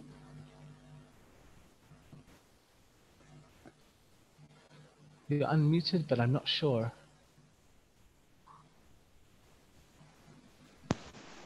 Yes, I can hear you now, Nikki. Yes. Yeah? Hello? Yes. Hey, Nikki, yes. All right. Pardon me, sir, the question. Sorry. The question is, in the orange box at the bottom of the screen, yes. What planning activities could you do with students? So we had brainstorming already, but what about planning? Do you have any ideas for students to do a plan? The topic? The topic is the same as before. So it's writing the letter to the friend. It's this letter here. They have to write a response. So how do you get them to plan before writing? Something like pretending there is a new restaurant open in town, and maybe and then we can guide them to to tell about this to their friends, maybe? Yeah, it's about getting them to choose their ideas from brainstorming and select one idea. It could be the restaurant, as you said. They're talking about one of the activities that they're going to do. So planning would be then from the brainstorming list, you need to choose one idea from each part of the question. They need to choose it's based on the writing, where they're going, who they're going with, how they're traveling. So yeah, thank you. Thank you, Mr. Nicky. Sorry I caught you unaware. I don't want to stress anybody out. So that's fine. After brainstorming, then you get them to select. Choose one idea from each group. Great. Then,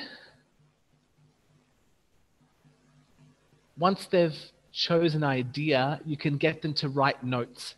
And it could be ideas, 1 or 2 sentences. It's before they're writing the paragraph. So they're just getting, it's like brainstorming, but with more vocabulary. That would be next. Then they can, again, you probably don't have time to do all of these ideas, but maybe one lesson you do it one way, one lesson you use different activity ideas. It always helps trying different things with writing. After they've written their draft, then they can ask their partner. Again, this would be through breakout rooms. You could do this as a group. And they're checking on each other. Oh, so who are you going with? I'm going with my parents. What about you? I'm going with my parents. Why? Because they have money and I don't, maybe. That's the answer. Or I'm only 15, I cannot travel by myself. So again, this is a way to check their planning. Then it's time to write the draft. Scaffolding might be needed. If you have very low level students or students who are not confident, you can give them a sentence completion text. Hi, and so the sentence completion text would be, you send them this text again, but with gaps. So they just have to fill in their ideas. That means they don't have to write the whole letter, but they are substituting their ideas. It can be quite useful for very low-level learners. Also, because we have now, we're using internet, we're using email, all of your secondary students are using email. So after they've finished the draft, maybe at the end of the lesson, you say, okay, choose a partner and I want you to email each other your drafts. Why? This motivates them to do something. Often teenagers think, it's just the teacher. I don't care if the teacher reads my writing. If their friend reads it, it usually means they're more motivated. They think, oh, my friend will read the writing. It motivates them. The next thing we can do is checking. So one of the ways we can help improve students' writing is to get them to actually check their writing before they give it to you. So many students make simple mistakes with spelling or with punctuation. So what I want them to do is to check their work first before they send it. And this can be done after class, usually. But what is the purpose of self or peer correction? Do we have some people who want to answer that? Maybe Miss Corey, are you there? Miss Corey? Sujawan? Yes. Yes, sir. Can you repeat? Yes, Miss Corey. It's the question in the orange box on the screen. What is the purpose of self or peer correction before the students give you the writing? The purpose of self or peer correction. So at least they will do a rechecking. Or their friends can also help them supporting sometimes. But sometimes The one that when I do peer correction, yes. Sometimes the students are, what do you call it? Oh, it's okay, it's good, something like that.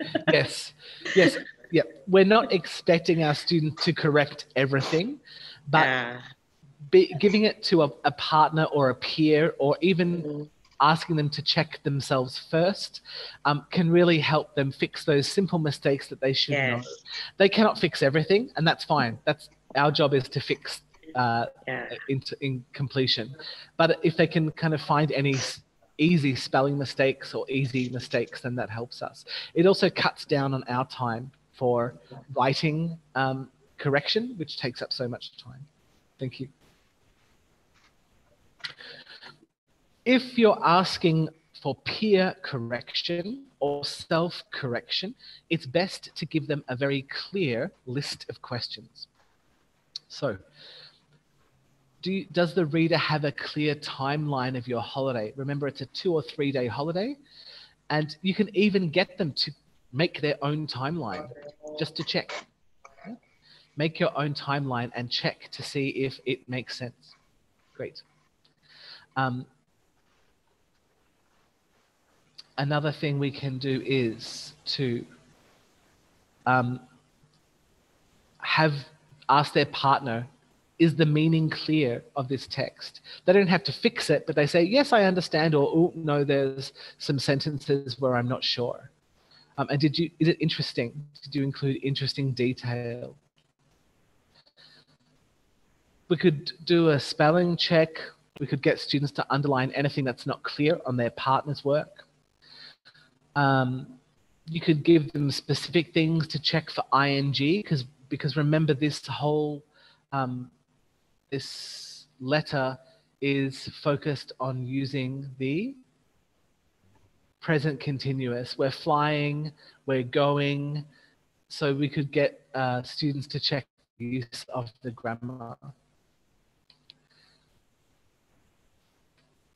Okay, something I use with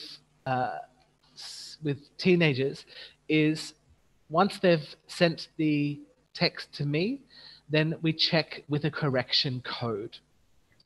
Correction code means I do not fix the mistake, but I tell them this is a mistake, but you need to fix it. Why? Why is this a useful way of correcting mistakes? Why is this a useful way of correcting mistakes? Let me choose someone who we haven't talked to yet. Miss Sylvia, we tried to talk to you before, but we couldn't get through this time. Why is this useful to use a correction code instead of just fixing the mistakes for students? Thank you. Hi, Sylvia. In my opinion, the correction code is going to give the opportunity for the students to reflect on the mistakes, rather than the teachers provide a full correction on the writing. Yeah. Because if we provide like the full correction, then the students might take it for granted. They might probably not going to do any correction or any improvement anymore in their writing. But with these correction codes, it means that we are expecting something from the students, especially the correction. Yeah, great. Thank you. Thank you, Sylvia. Yes, the idea is that learning is a process that is created by thought and thinking. It's kind of like a little problem solving. We hear this information from the government for the K-13 curriculum, or 21st century skills, problem solving, problem solving, problem solving. This is a form of problem solving that you can say in the curriculum, I am helping them solve problems by fixing their own mistakes. And what is a better way to learn than to fix your own mistakes? Of course, you need to guide them and put a little code here, wrong tense, or word order, or countable, uncountable. Yes, the nightmare of English, countable and uncountable, or articles. And then they have to think, okay, by thinking, hopefully then they will learn to fix the mistake also the next time. We have to give them a chance to fix the mistake. That means learning is happening. That is how we improve. Yeah, some great answers in the chat box, Samira. Yeah, not learning from mistakes. We learn best from our mistakes, Evie. Yep, Mega, evaluate the skill and they can revise. Yes, by fixing their own mistake, this is learning. I did something wrong. The teacher is helping me with guidance, and now I can fix it myself. This works for language that you've already covered in the classroom. If it's something that's new or very difficult, then you might need to fix it and say, oh, this is the past perfect. We haven't learned this yet, but don't worry, next unit, we're going to look at the past perfect. Yeah, it's great. So here, for example, we have, in this picture, the child are playing kites. Quite a lot of mistakes there. I'm sure you can find the mistakes. Can people just hold their fingers up to the screen? How many mistakes can you see? Is it 1? Is it 2? Is it 3? 4? How many mistakes can you see in this sentence? It's a short sentence, but there's a lot of mistakes.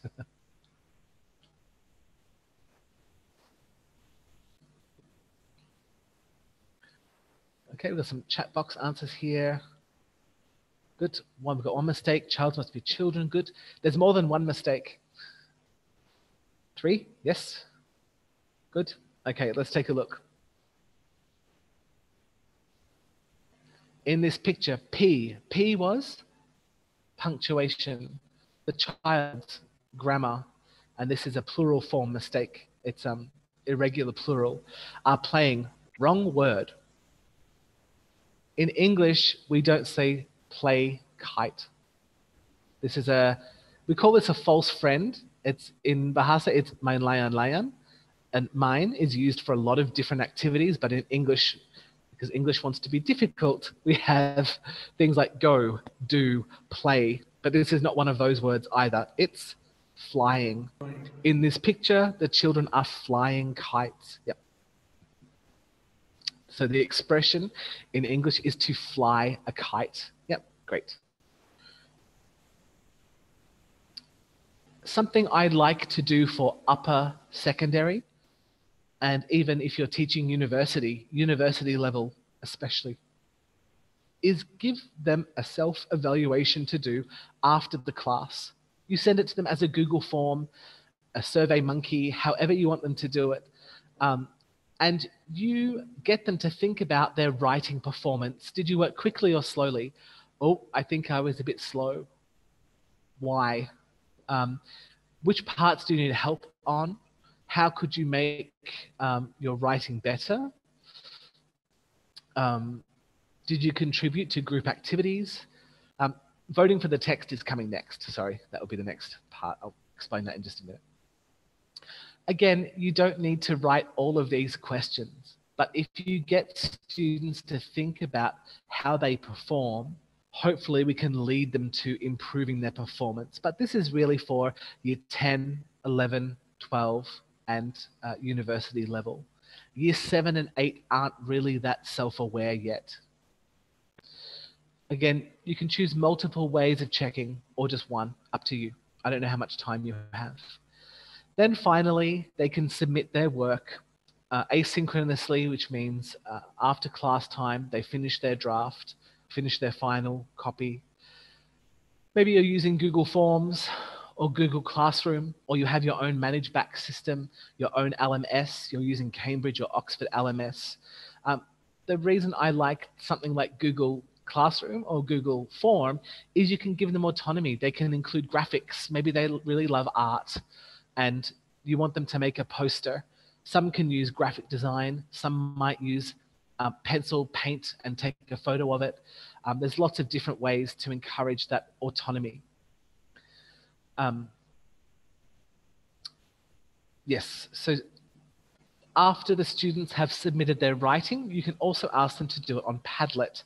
Does anyone know Padlet? Maybe some of you are aware, some of you maybe are not. Padlet is a text sharing app. Let me just put that in the chat box for everyone there. There we go. You can take a look at that. Yeah, it's a bit like an online bulletin board, Sylvia. Yes, students can, I'll show you on my screen what it looks like.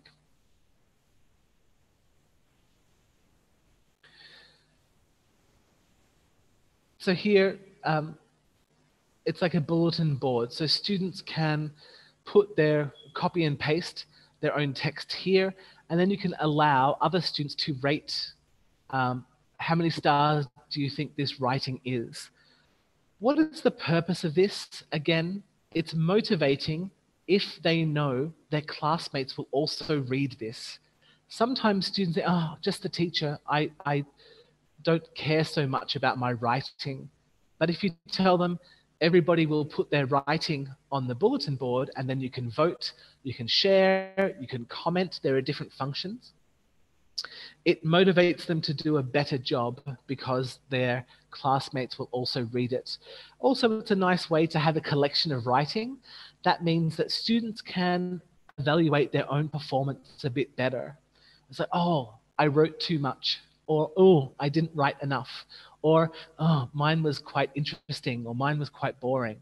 So letting them read each other's is a great way to encourage, one, extra reading, and two, the motivation to do a good job. With Padlet, you can give stars, you can have comments, you can have like, just a simple like. There's no don't like. So if you think your students are being mean teenagers, all they have to do is just do a thumbs up, and then there's no score involved. It can be a little bit more sensitive. So Padlet, again, after this, we're going to send you a link with a handout, a handout, and all the links will be in it. Okay. Let's take a look at the next part, which I think is, sometimes we worry about plagiarism. So what is plagiarism? And how can we check for it? Plagiarism, anybody know what plagiarism is? You can put your hands on your head or raise your hand in the function if you want to answer. Yeah, great, Mr. Wonder. What is plagiarism and how can we check for it? Yeah, so it's actually a work that you took from some, like other resources, and it's not your own work. It's somebody else's work. Yes, and often as teachers, we know exactly, this does not sound like the level of my student, or it's badly copy and pasted and it doesn't make sense. But there is an app, a free app or website actually we can use, and it will tell you exactly where that text came from. It's called Grammarly.com. I'll put the link again in the handout you've already got, and it links to the plagiarism page. So it will tell you exactly where it comes from. Because if your students say, no, I didn't copy that, you can say, this is where it comes from. So this is not something super important, I think, for lower secondary. But if they're wanting to go to university, this has very big consequences for university level. So we want to make sure that they're not cheating. Let's review. So what are the different stages of the writing process? There were 6. Can anyone remember 6 of them? Let's see. Chat box. Madana, could you choose someone? Yep. To see, maybe if you want to volunteer, put your hands on your shoulder or raise your hand in the app, the Zoom app. Okay, let's check. Some people have run away. It's okay. Yeah. Back out. Okay. Yeah, it's like, oh, lights off. Hope you're all fine. Okay. If anybody, at least even if you want to try, if you can't remember all 6, that's fine. But if anyone can remember, some of them, remember the first one was reading the text. There are 5 more. Who can answer that? Brainstorming. Yep, brainstorming, great. Who's speaking, sorry? Who's? Wonder. I think you Wonder. Brainstorming is one, yes. Anybody else? Write a plan. Okay. Or organize ideas. Write a plan. Yep, write a plan, organize ideas, good. Right. Yep, writing a draft. Write the final draft. Right, the final draft, good. There's one more that we haven't talked about. Yeah, I think someone said it. Self-checking. Yep, checking. Great, fantastic. Why are writing processes important? This time, I'm just going to ask one person. So why are writing process stages important? Mr. Wahyu, Andi Wijaya, are you there? Yes, sir. Yes, Mr. Wahyu, why are writing process stages important? Yeah, because it can motivate our students to write and to know their process on writing. And yes, that's it. That's all. Great, thank you. Yes, it can help us. It would help students break down writing. Oh, an essay. Oh, too difficult. Into small steps. So it will help with scaffolding. It helps with lower level students, giving them ideas. It helps with higher level students organize their ideas because sometimes they have too many ideas. And it really helps writing become a much easier process because you've divided it into 6 parts, not just you must write this now. Yeah, which can be challenging for students. Mr. Akmal, Hanif, are you there?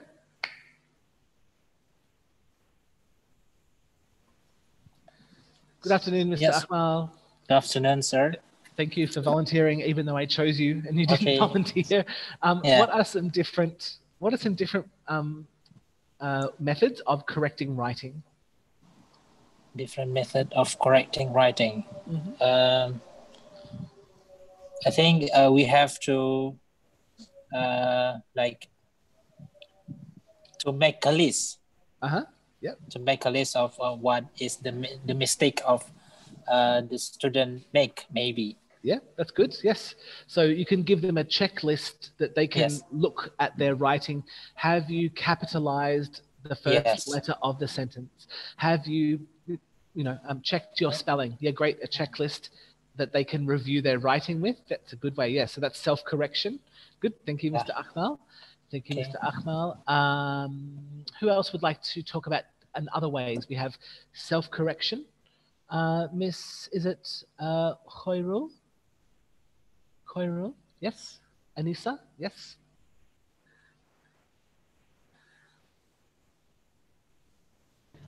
Yes. Good afternoon. Good afternoon, sir. We had self-correction. What else do we have? Self-correction. I think I agree with Mr. Akmal. We can use we can check a list using a checklist. Give the student checklist, or maybe we can ask them to. I think that's better way is to make like, how do you call it? It's like a checklist that put them. I don't know. Say. I think it's the better way is using checklists, as I do in my class. I give my student a checklist when they write something. I give them a piece of paper or a form to fill about their writing. Great. And what about it can be about the great. Yes. And what about for the teacher? How can the teacher use different ways of correcting? As a teacher, I think I also use a checklist. I always make some criterion when I ask the student to write something. I also make what is the goal for my student, whether I focus on the concept, the idea, or the content, or I only mostly focus on the grammar. So I make a list of them, and then I check the list from that. Great, thank you so much. Yes, so we can have, of course, we're checking, we have our criteria, we can have a correction code, we can also have comments, because now it's easy to comment directly on a student's writing. If we're looking at areas of assessment, just quickly, we only have about 5 minutes. For Cambridge assessment and also for IELTS assessment, they use 4 main criteria: content, communicative achievement, organization, and language. What do those things mean? Well, let's take a look. Content is how well that they fulfill the task. That's the content. Communicative achievement. This focuses on how appropriate the writing is. That means if this is a formal letter to your teacher, it's different to a letter to a friend. Organization. Organization is paragraphs, topic sentence, that kind of thing. Introduction, main body, conclusion. And language, that's vocab, grammar, the range, and its correctness. Again, all of this information is in your handout. And also I've sent you links to the Cambridge websites and the IELTS websites so you can see their writing rubric in completion. So you can check that afterwards, just because we're running out of time. Something that will be interesting for you as a teacher, something that maybe you don't know about, is called Cambridge English Write and Improve. It's free. I would not tell your students about this. I would use this as a teaching tool. Why? You can copy and paste your students' writing into the website and it will grade it automatically. It will say this is A1, A2, B1, B2. So it will automatically give a Cambridge CEFR level, and also it will give you any tips or areas that need improvement, that then you can give that feedback to your students. So it's kind of like it's checking the work for you. Yay! If we have to read lots and lots and lots of text, it takes us lots and lots and lots of time as a teacher. So to help us, of course, we also need to read this and help as well, but you can copy and paste your students' text into this site and it will automatically score it for you and give you tips to improve that then you can tell your students. So I would use this as a little sneaky, tricky teaching tool. It's like Christmas, yes. Christmas present, yes, definitely. It makes your life so much easier. It can give you a good overview. And also when you're using your books, if you're using Cambridge, Oxford, even Astor books, on the back, it will tell you the CEFR level. And if you put the students' text into this website, you can see if they're above, below, or on level. It's a great way and time saving. And it will give you lots of tips to tell your students, so they'll love you as a teacher as well. So again, it's free. You do need to sign up for it, I think. There's also some writing workbook things that you can kind of copy and use in your classroom as well. So yes, I thought everyone would be really happy about the Write and Improve. I've only recently found out about it as well, and it's really great. So take some time to take a look at it, and thank you, Madana, for introducing that to me as well. You're welcome, Todd. Let's do a quick concept check because we're at the end of today. So how can we assess writing? What are some criteria, and what are some ways for students to submit their writing? So how can we assess writing? We didn't maybe talk about that so much. One, we talked about using an assessment rubric. Yeah. We can use, typically in your school, you might have to give a score out of 100. Yeah. We can use the Cambridge scale as well. The Common European Framework of Reference scale. So there are different ways to score. It's really up to your school, I think. So what are some assessment criteria that we can use?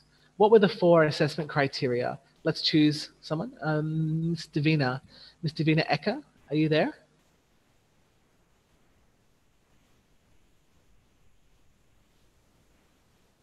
Hey, Ms. Davina.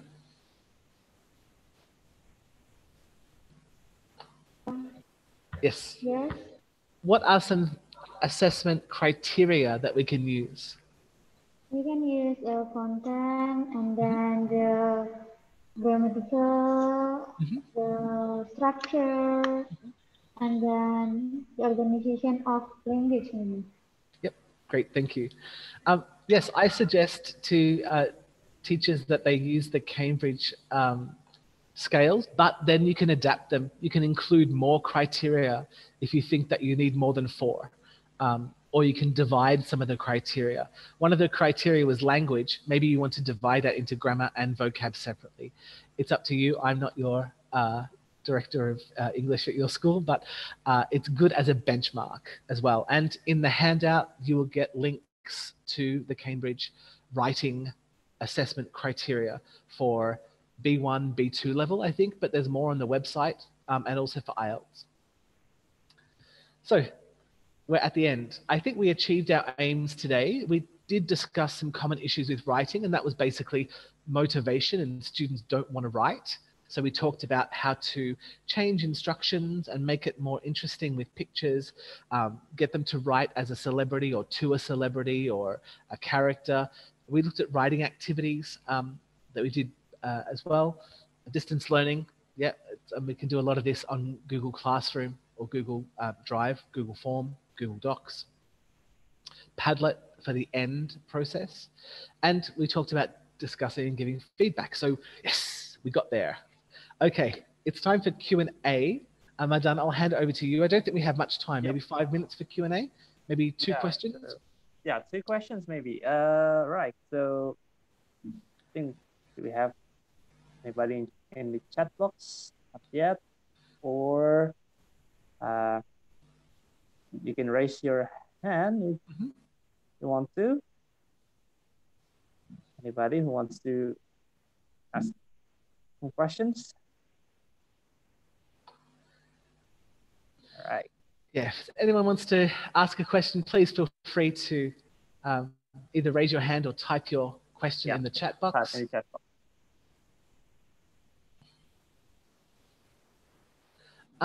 Hasrul actually asked a question. Hasrul Hutagoal asked, are we recording this meeting? Madana, are these sessions available on Malpintar after the session? I believe in one of our platform. We'll follow up with the information on the WhatsApp group that we made for all of you teachers regarding this session today. So please don't leave the WhatsApp group that we have made just yet. We still have more information also about the recording and materials, etc. Todd, there are some questions from Miss Janice Felix. Oh yeah, Miss Janice Felix. Sure. Hi Todd. Yes. The question is, how do you prepare students for competitions? Let's say they only have a week to prepare, let's say to join Kids Publish. What is the quickest way to prep them up, or what are the structure that needs to be taught, if there's any? Sure. I find that if kids are already doing a writing competition, that their English is going to be generally good. They're not doing this as a low-level learner, correct?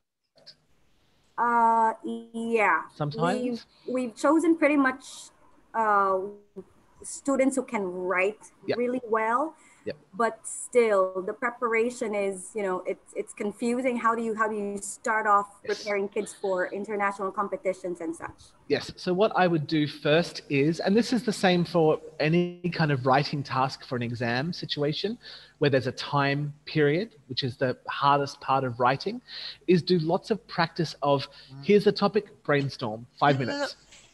So you have to have topic, and then you give them, okay, you have 5 minutes to brainstorm and write a plan. Okay, 5 minutes, stop. Now let's everyone share their idea. So that's the hardest part that students have, is the idea part, I find. If they're at competition level, their language is going to be strong. Sorry, I've got someone. Need to mute.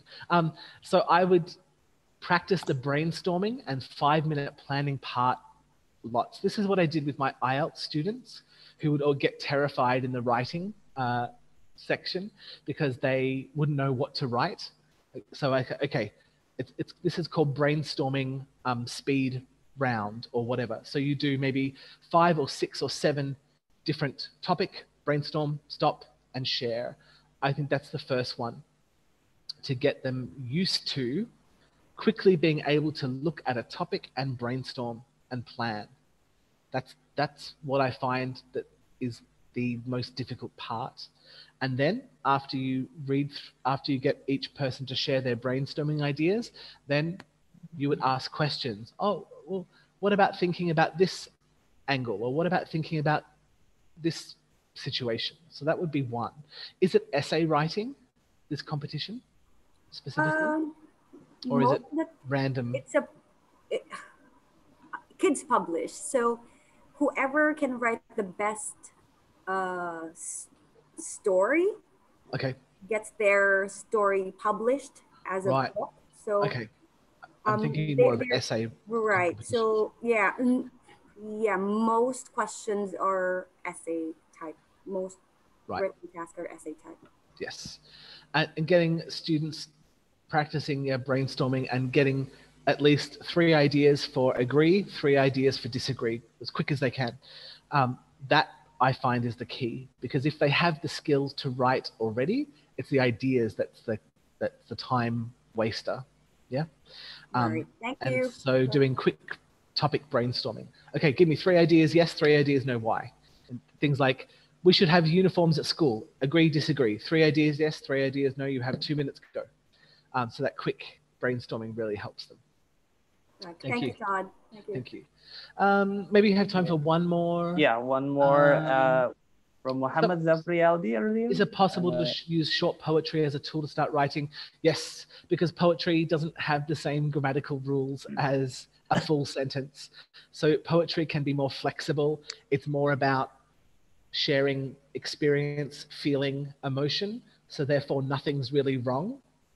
I mean, spelling can be wrong, of course, but it is much more flexible. I think that some students find poetry easy, some find it challenging. So you need lots of examples of simple, short, easy poetry for them to get the idea behind it.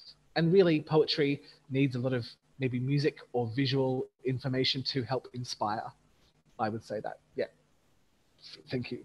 I do have time for one more. How do you teach students to write scientific writing, academic? Yeah, that is a challenging thing to do. They need to read lots of examples of the text that they should be writing. So more reading, basically, is my first step. Second is analyze the text. What are they saying in the first sentence? Okay, now write a similar sentence, but about this data. If you're talking about particularly academic IELTS Part 1, where it's describe the data, describe the graph, I give them one example with one graph, and then I give them a different graph, and they have to basically copy the text but change the data. So reading a lot, copying, and then moving on to their own original. That's how I would do that. It's a process. They need a lot of exposure to reading lots and lots of different short texts about data. Yeah, that's the only, not the only way. I find it's the best way. And then get them to replicate, copy quite closely. Yeah, but it's hard. So thank you everybody for your questions. Thank you so much for today. Madana, I'll hand back over to you. Yeah, thank you very much, Mr. Todd. So maybe big applause for Mr. Todd at your home. Yeah. Thank you, everyone. Thank you for participating. Thank you for not really volunteering, but when I chose you that you had responses. So thank you so much for today. Okay, so thank you very much, Mr. Todd, for the wonderful session. Unfortunately, we have to end the Q&A session.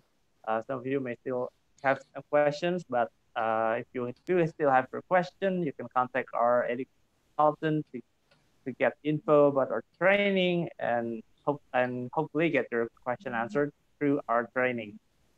So please don't go anywhere yet. We're gonna have a photo session afterward. For now, I'm going to share with you the link for today's materials. This is the link for today's material. We're also going to put it on the chat box. Mr. Rizwan, can you help put it on the chat box?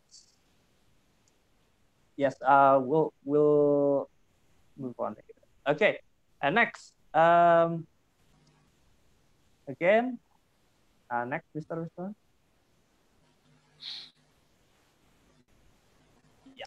So after this, again, we will need to have you fill in our attendance form. For those of you who have not filled in the attendance form at the beginning, you will need to fill in the attendance form to get the e-certificate. So please, Mr. Ruslan, can you show? Yeah.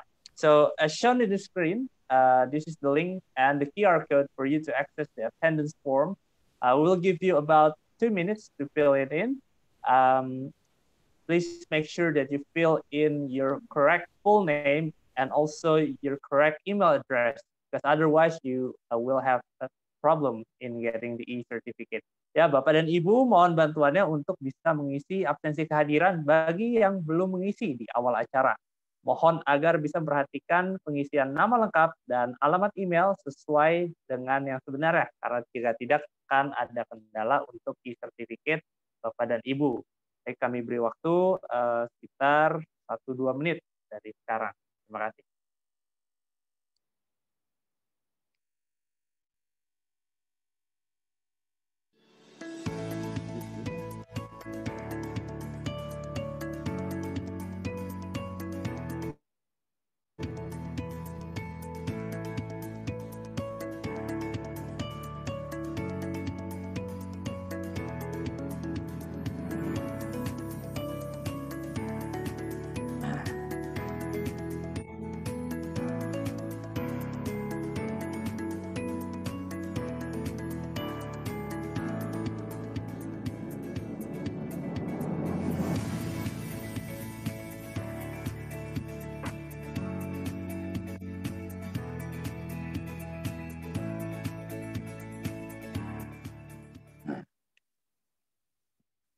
Okay, and then we'll move on to the online feedback form.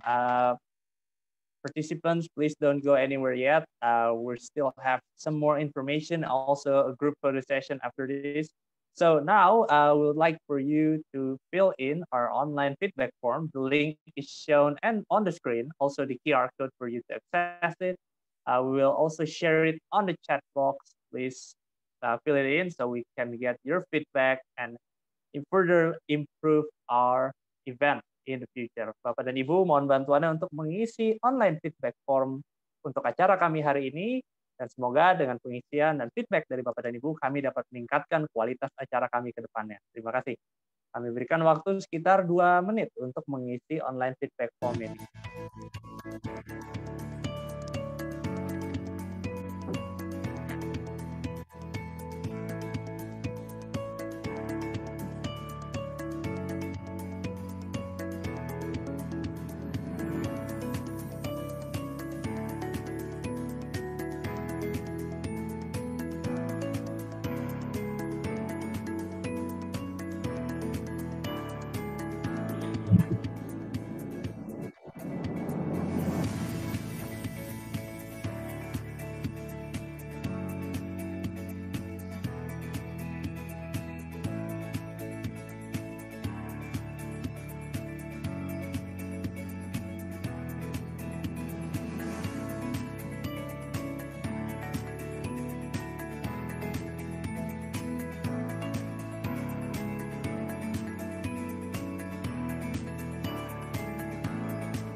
All right. Okay, and thank you very much, educators, for your feedback. This will be a good contribution for us in improving our quality and to serve you better in the future.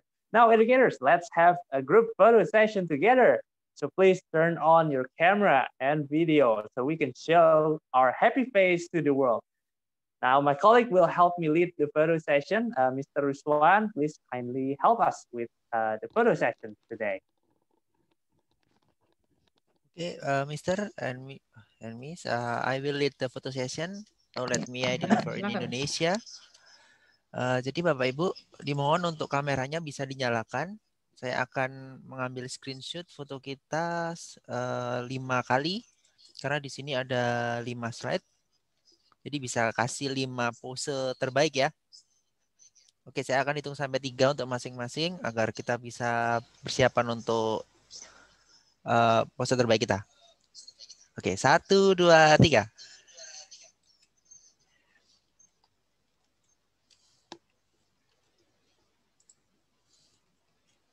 Oke, sekali lagi. 1, 2, 3.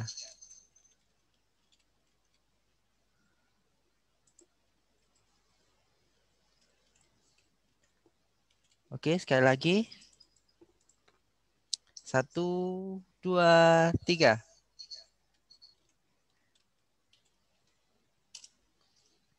Oke, terima kasih. Saya kembalikan ke Mardana. Thank you very much, Mr. Ruswan, for the group photo session. The photo will be sent to the WhatsApp group that we have created for you. So educators, please don't leave the WhatsApp group yet. And now, educators, I would like to share some updates from Mentari Group. Now, the first update, Bapak dan Ibu, Mentari Group melalui Mentari Teachers Academy mempersembahkan program transformasi guru 100 hari transformasi guru yang menyeluruh dan komprehensif dalam mempersiapkan guru baru dan guru lama di sekolah untuk memiliki karakter baik dan kecakapan tinggi. Menghasilkan guru yang memiliki kepercayaan diri dan kompetensi yang tinggi untuk mengajar mata pelajaran bahasa Inggris dan matematika dalam bahasa Inggris. Program ini sejalan dengan visi dan misi Mentari Group yang selalu kami hidupi dalam setiap karya kami sejak 19 tahun lalu, yaitu menjadi kontributor aktif dalam pembangunan SDM yang unggul di Indonesia melalui jalur pendidikan. Dengan memiliki tenaga pengajar yang telah mengikuti program 100 hari transformasi guru, maka sekolah Bapak atau Ibu telah memiliki tenaga pengajar yang siap mendukung transformasi sekolah dan dapat menyajikan materi pembelajaran secara interaktif, menarik, dan kontekstual untuk kelas daring maupun tatap muka, hanya dalam waktu 4 bulan. Mari bergabung di program 100 hari transformasi guru. Next, we also have info on our portal. The first, we have Hadiryuk. We provide Hadiryuk site for everyone to register for Mentari Group's event, both face-to-face and live streaming. Also, through Hadiryuk, you can create your own event. So please kindly visit www.hadiryuk.id regularly to check our event updates. Or if you want to have a partnership, please contact our team. And next, we also have Mau Pintar. It's an online learning platform that provides a lot of learning videos that can be accessed every day by students or even educators such as you to have inspiration for teaching ideas. One of the current events is Mentari Tutor Online for students learning with the best of Mentari Group tutors. Currently, we have classes for math and English subjects. Please kindly visit www.maupintar.id to access the online learning platform. And finally, educators, it's the end of today's session. Hopefully, the session can provide you with a lot of information and ideas for the teaching development, especially in the current condition. On behalf of Mentari Group and Mentari Teachers Academy, we would like to say thanks to all of you and hope to see you all again in our next event. Stay healthy. Have a nice day, everyone. Thank you. Thank you. Thanks, everybody. See you next time. Thank you, Mr. Todd. Thank you, Madana.